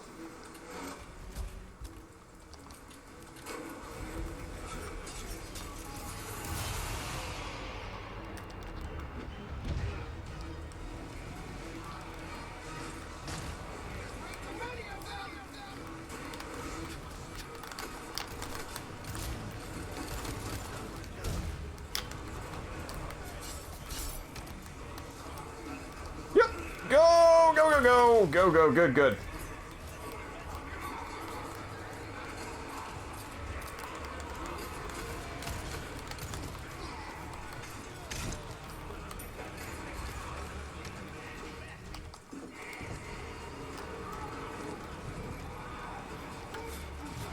Oh.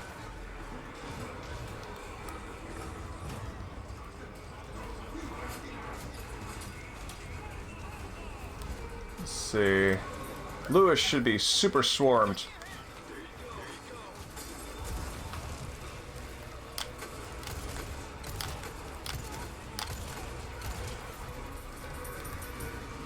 Alright, I absolutely want to kill this guy this time through.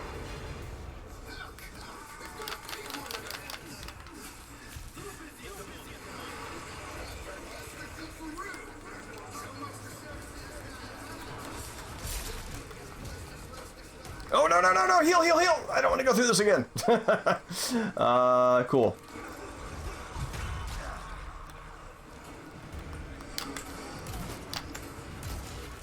There we go. What do you give me? Oh, you give me an emerald. Very cool. Oh, wow. When you kill the big guy, that ends it. Nifty.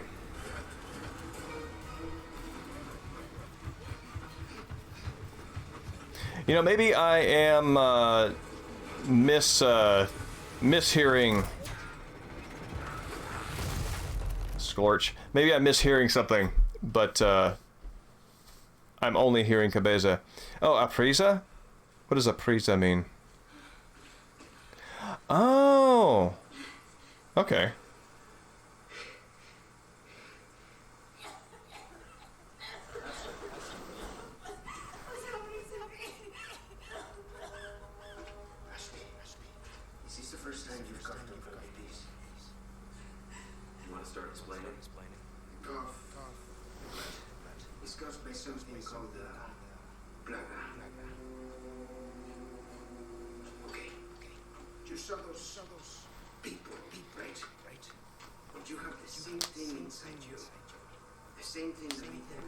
I really dig how they redesigned Lewis's jacket.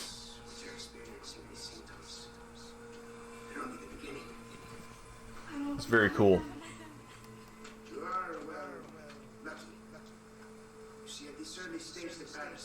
It is possible to with the surgical procedure.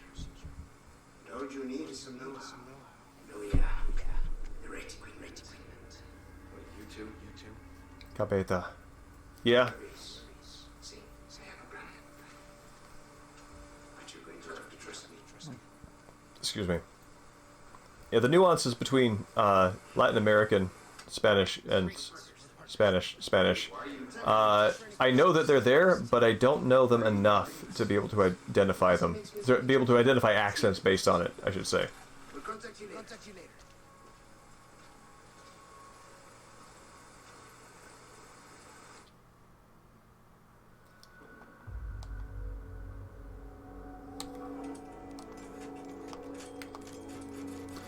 Wow, that was much easier with this weapon loadout on this difficulty this time through.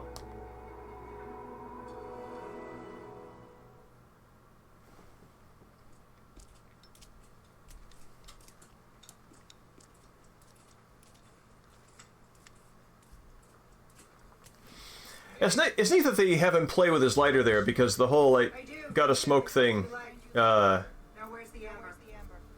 like, sort of, like, having that be, like, his through line of, like, a catchphrase, and having that sort of the lighter thing be his gimmick. It's a good prop.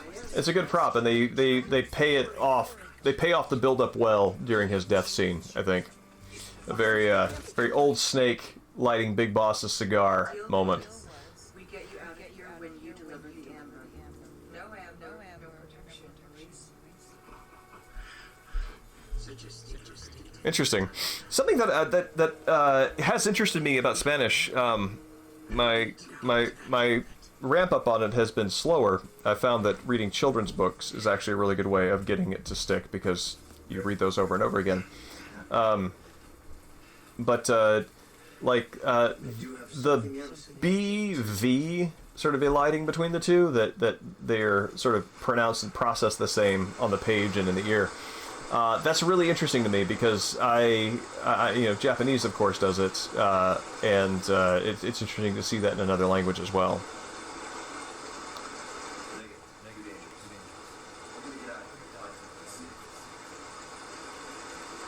Yeah, it's interesting, because Hunnigan's comes over the controller speaker, and the only thing that you can hear is Leon's. It kind of gives you the experience of being Ashley or somebody else on the outside of his conversation.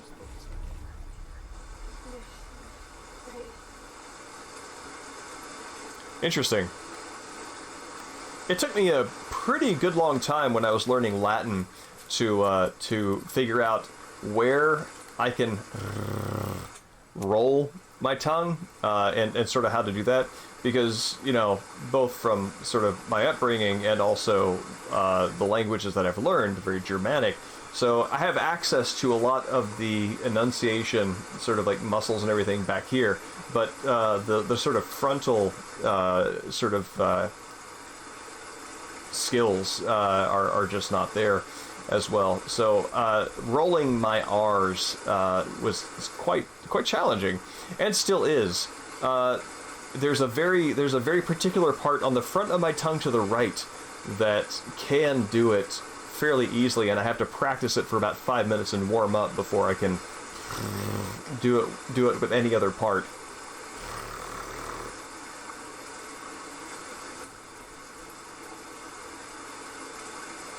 Ugh.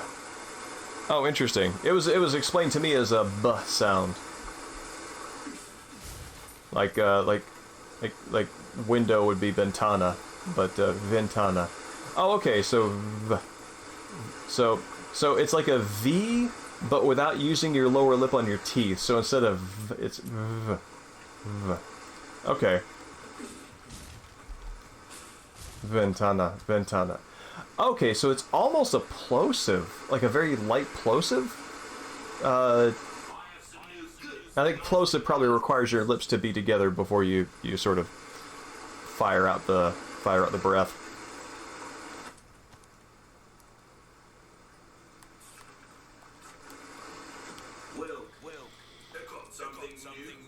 Oh, this guy's response to the wooden planks is very much good in the gray. Like this. Oh. Okay, never mind. Maybe it's just random. I thought that there was a response I kept getting from him selling the plank, which is like, oh, I've got an idea of what to do with that item. And I just, like, immediately, like, picture, like, him cutting to, like, fixing his house or something. It's just something very unremarkable. Still have some new items you might be interested. Huh. Interesting. I'm curious. Do you feel... So this is something I've been thinking about as I have been trying to get good enunciation in a language that's not my native language, and sort of like trying to figure out, okay, at what point do I just jump off and say, okay, I'm gonna have an accent in this language, like an American accent, because I'm sort of bringing the natural American sort of the kind of American English that they speak, those natural sounds to this language, whether it's Japanese or Spanish. And I think I'm fairly forgiving of accents in other people if they come from a non-native English background. It's not even something that I think of as forgiving. That's kind of the wrong framework. I'm just accepting of it. And yeah, I wonder, like, at what point do I just sort of accept for myself that, yeah, I'm going to have an accent on this and my pronunciation isn't going to be native perfect. Especially if I'm not learning it for a reason that requires that sort of chameleon fluency. It's interesting. Like where you cut yourself slack on that.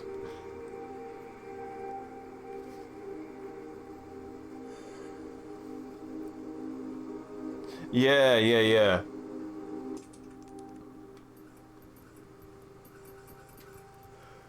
If you want a biting chance, you best tune up your kids. Anything else I can help you with? Oh, what is that? That's 2 million. Wow, that's a road ahead of me. Come back anytime. I think the thing that where I set like an unrealistic expectation for myself is that because growing up, I had access to native models for German and Germanic languages that I can attain very good pronunciation in German with a very small amount of practice. So it sort of boggles my sense of myself as a speaker of a non-native language, or a language that's not native to me. It boggles my sense of myself to think about not reaching that level of clarity. So it's something I just gotta let go of, you know, but it's there.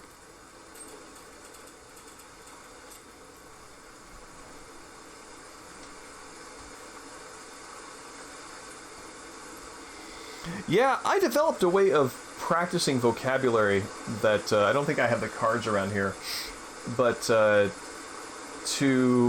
know what the standards to know the standard pronunciation of certain words requires which syllables get the sort of the up tone, and I developed a way of learning them that used musical notation. It was very effective for me, very effective for practicing. The downside, as with many of these things, is creating the materials is fairly time-consuming, and I just don't have the time to do that. So one great way of learning the language that would work really well for my brain that just unfortunately the time isn't there for.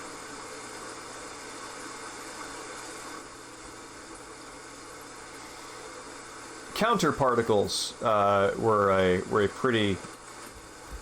or counting particles were always an off-ramp for me.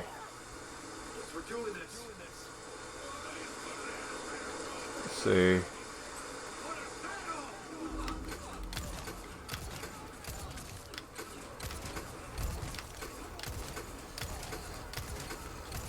Oh, crap.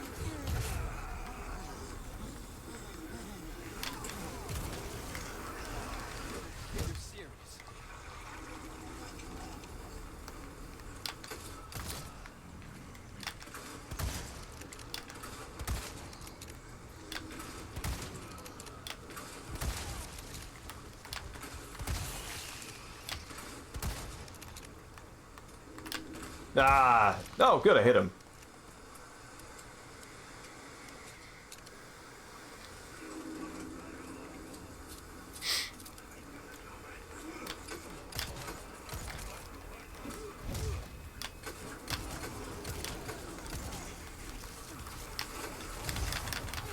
Yep. Stab. And let's heal that.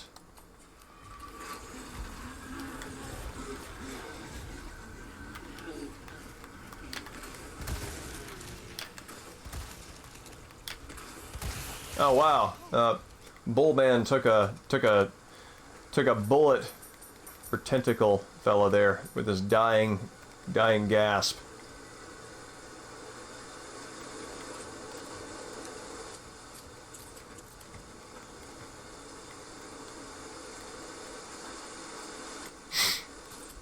That's something I'm learning as well.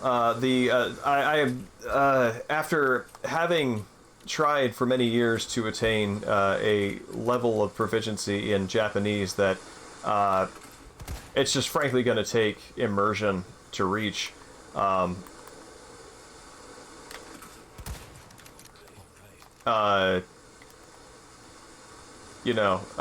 Picking up Spanish is blissfully simple. So much of it makes sense. It's very intuitive right off the bat, and the sheer volume of shared vocabulary is awesome. I'm curious. Did you learn Spanish in high school? Where did you pick up your knowledge of it?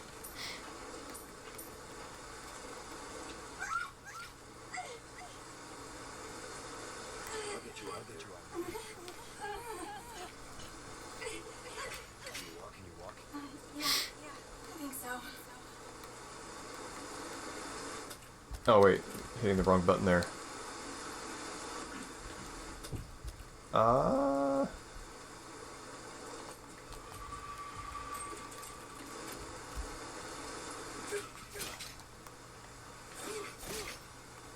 Gotcha.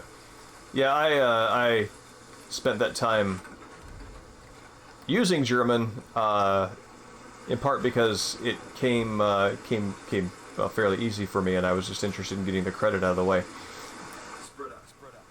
Got it. I'll see that.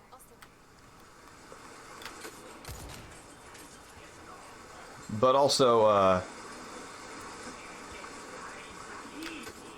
I always kept thinking that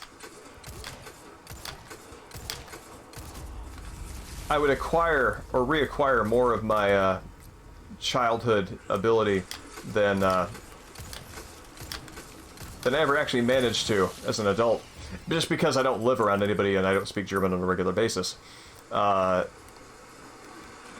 So now, having gone down that road with German, having gone down a different road but with similar outcome in Japanese, just not having anybody to speak it around casually where I develop habits, my expectations for Spanish are checked, with the difference being that there are many more people I could find access to who are native Spanish speakers in America, and that is very welcome to me. Sure, it's quiet.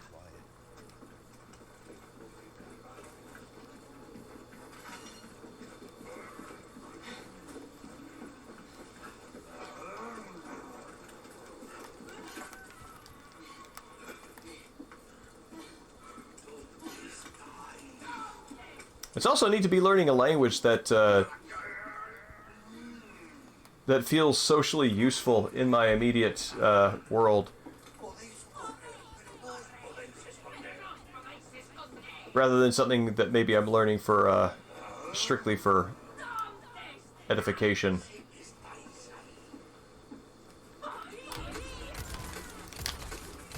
There we go.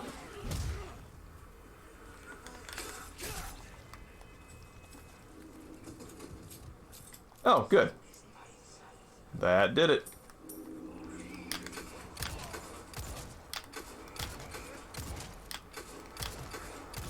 God, I can get you to hold your shoulder, but to get you to hold your face when I shoot you at point-blank range, that's the trick. Yeah, I found an audiobook of a Spanish language course that has been useful. Obviously, having been watching a lot of Mexican film and a lot of Mexican what would you call it, commentators on a lot of the wrestling that I've been indulging lately, has been very useful. But I feel like,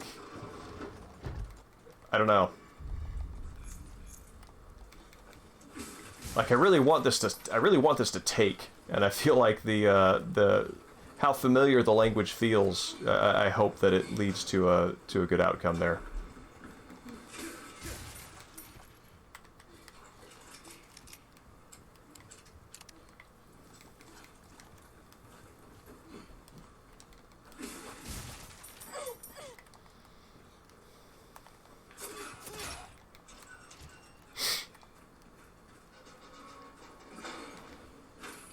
Oh, yes.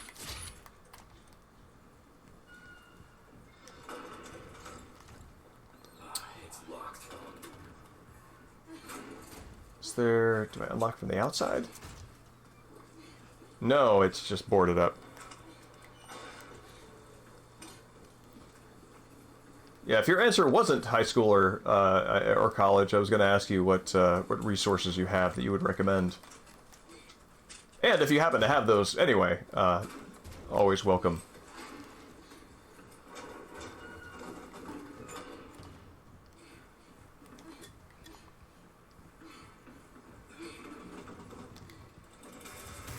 This is great.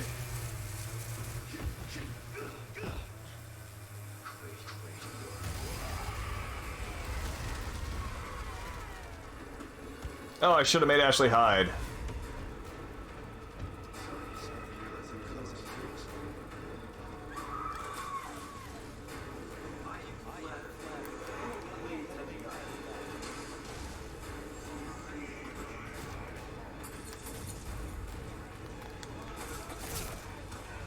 Ah, go, go, go! Ashley, you better be inside that...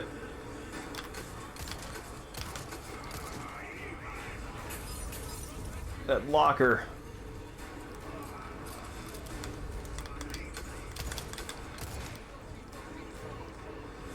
Oh, man, okay, cool. I'm not... completely... trapped. Woohoo! Haha!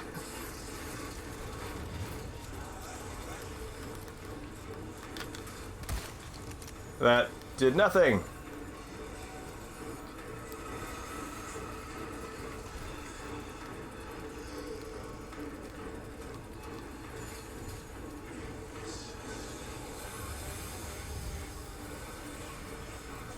Woohoo!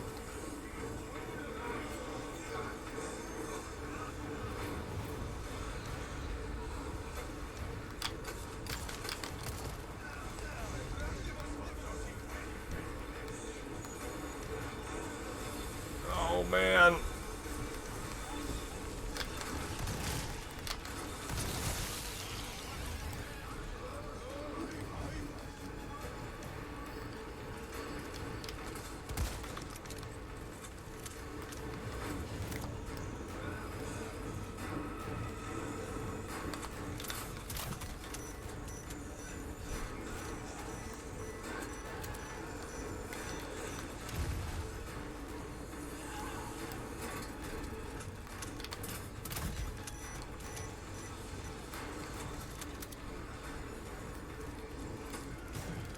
Oh, hi.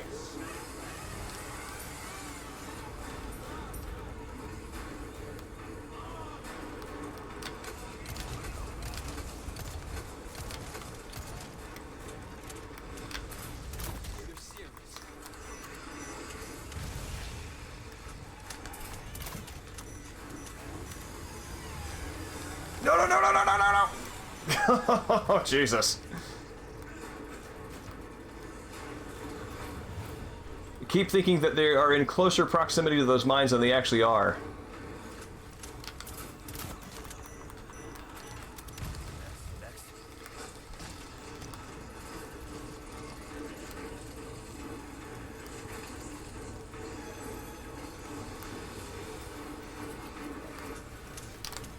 Oh, no, no, go, go, go, oh!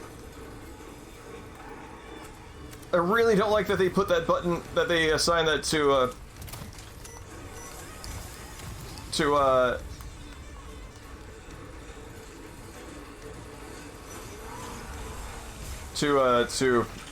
L3, because when I panic, I clutch it.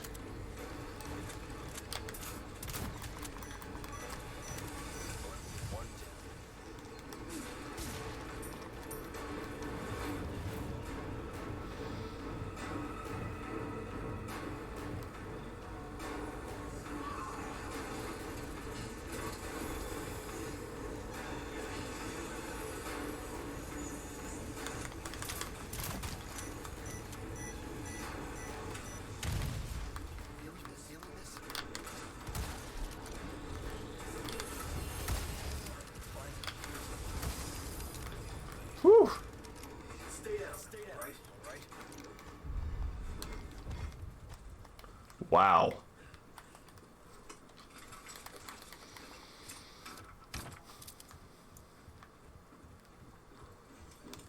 All right. And Ashley stayed put the entire time. There she is.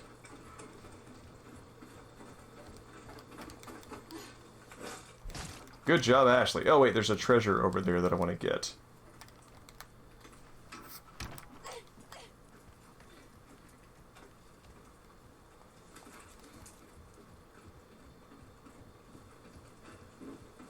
Or did I get it already? I don't remember. Let's take a look. Yes. Yes, I did get it. Cool.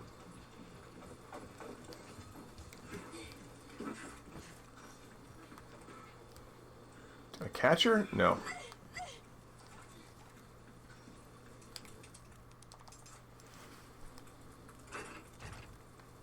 Are you hurt? No, I'm okay. I guess. You did well back there. Seems this isn't the first time. I can't tell if that's meant to be a compliment. Oh, interesting. Listening to the delivery in headphones, Ashley is a little more amused by that than it sounds over my my TV speakers.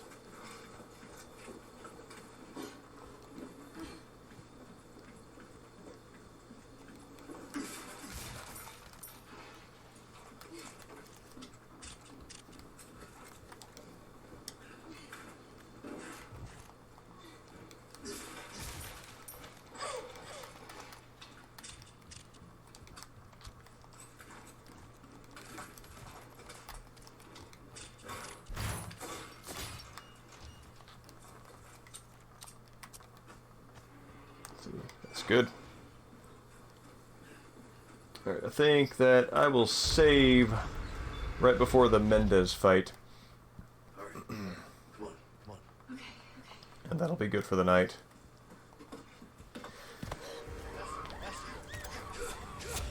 Like, this is a good example of them taking the original and sort of splitting it up into in interesting ways. Like the door bending of the handles here, which is how he locks you into the boss fight.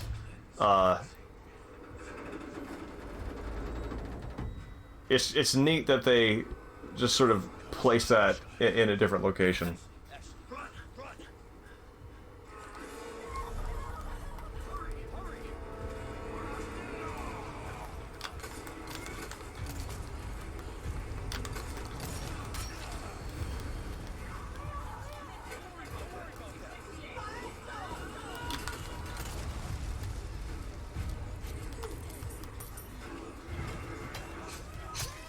Ooh. Yeah. Let's do this.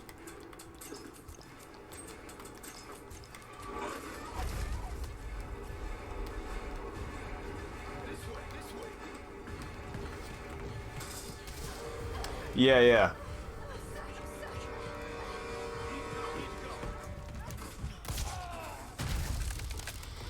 Like, I kind of wonder if, like, they needed a...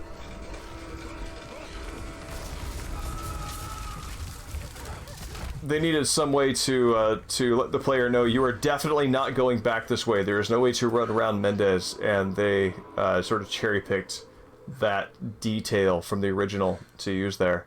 I'm always really curious about how those decisions are made.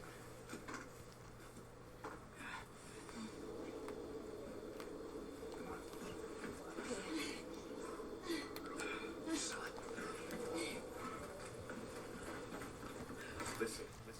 You're the one he wants. If we see him again, you run. What about you?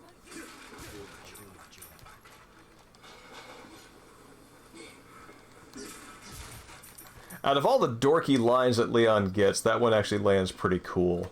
No, not the finest way. Now is not the time, sir. Alright, and I think that does it for the night. I am ready to go to bed. Let's let me turn back here. So, Swimmy, thanks for coming and hanging out. Enjoy it as always. And, yeah, I will be back here next week, and we'll probably wrap up the village. So, have a good night.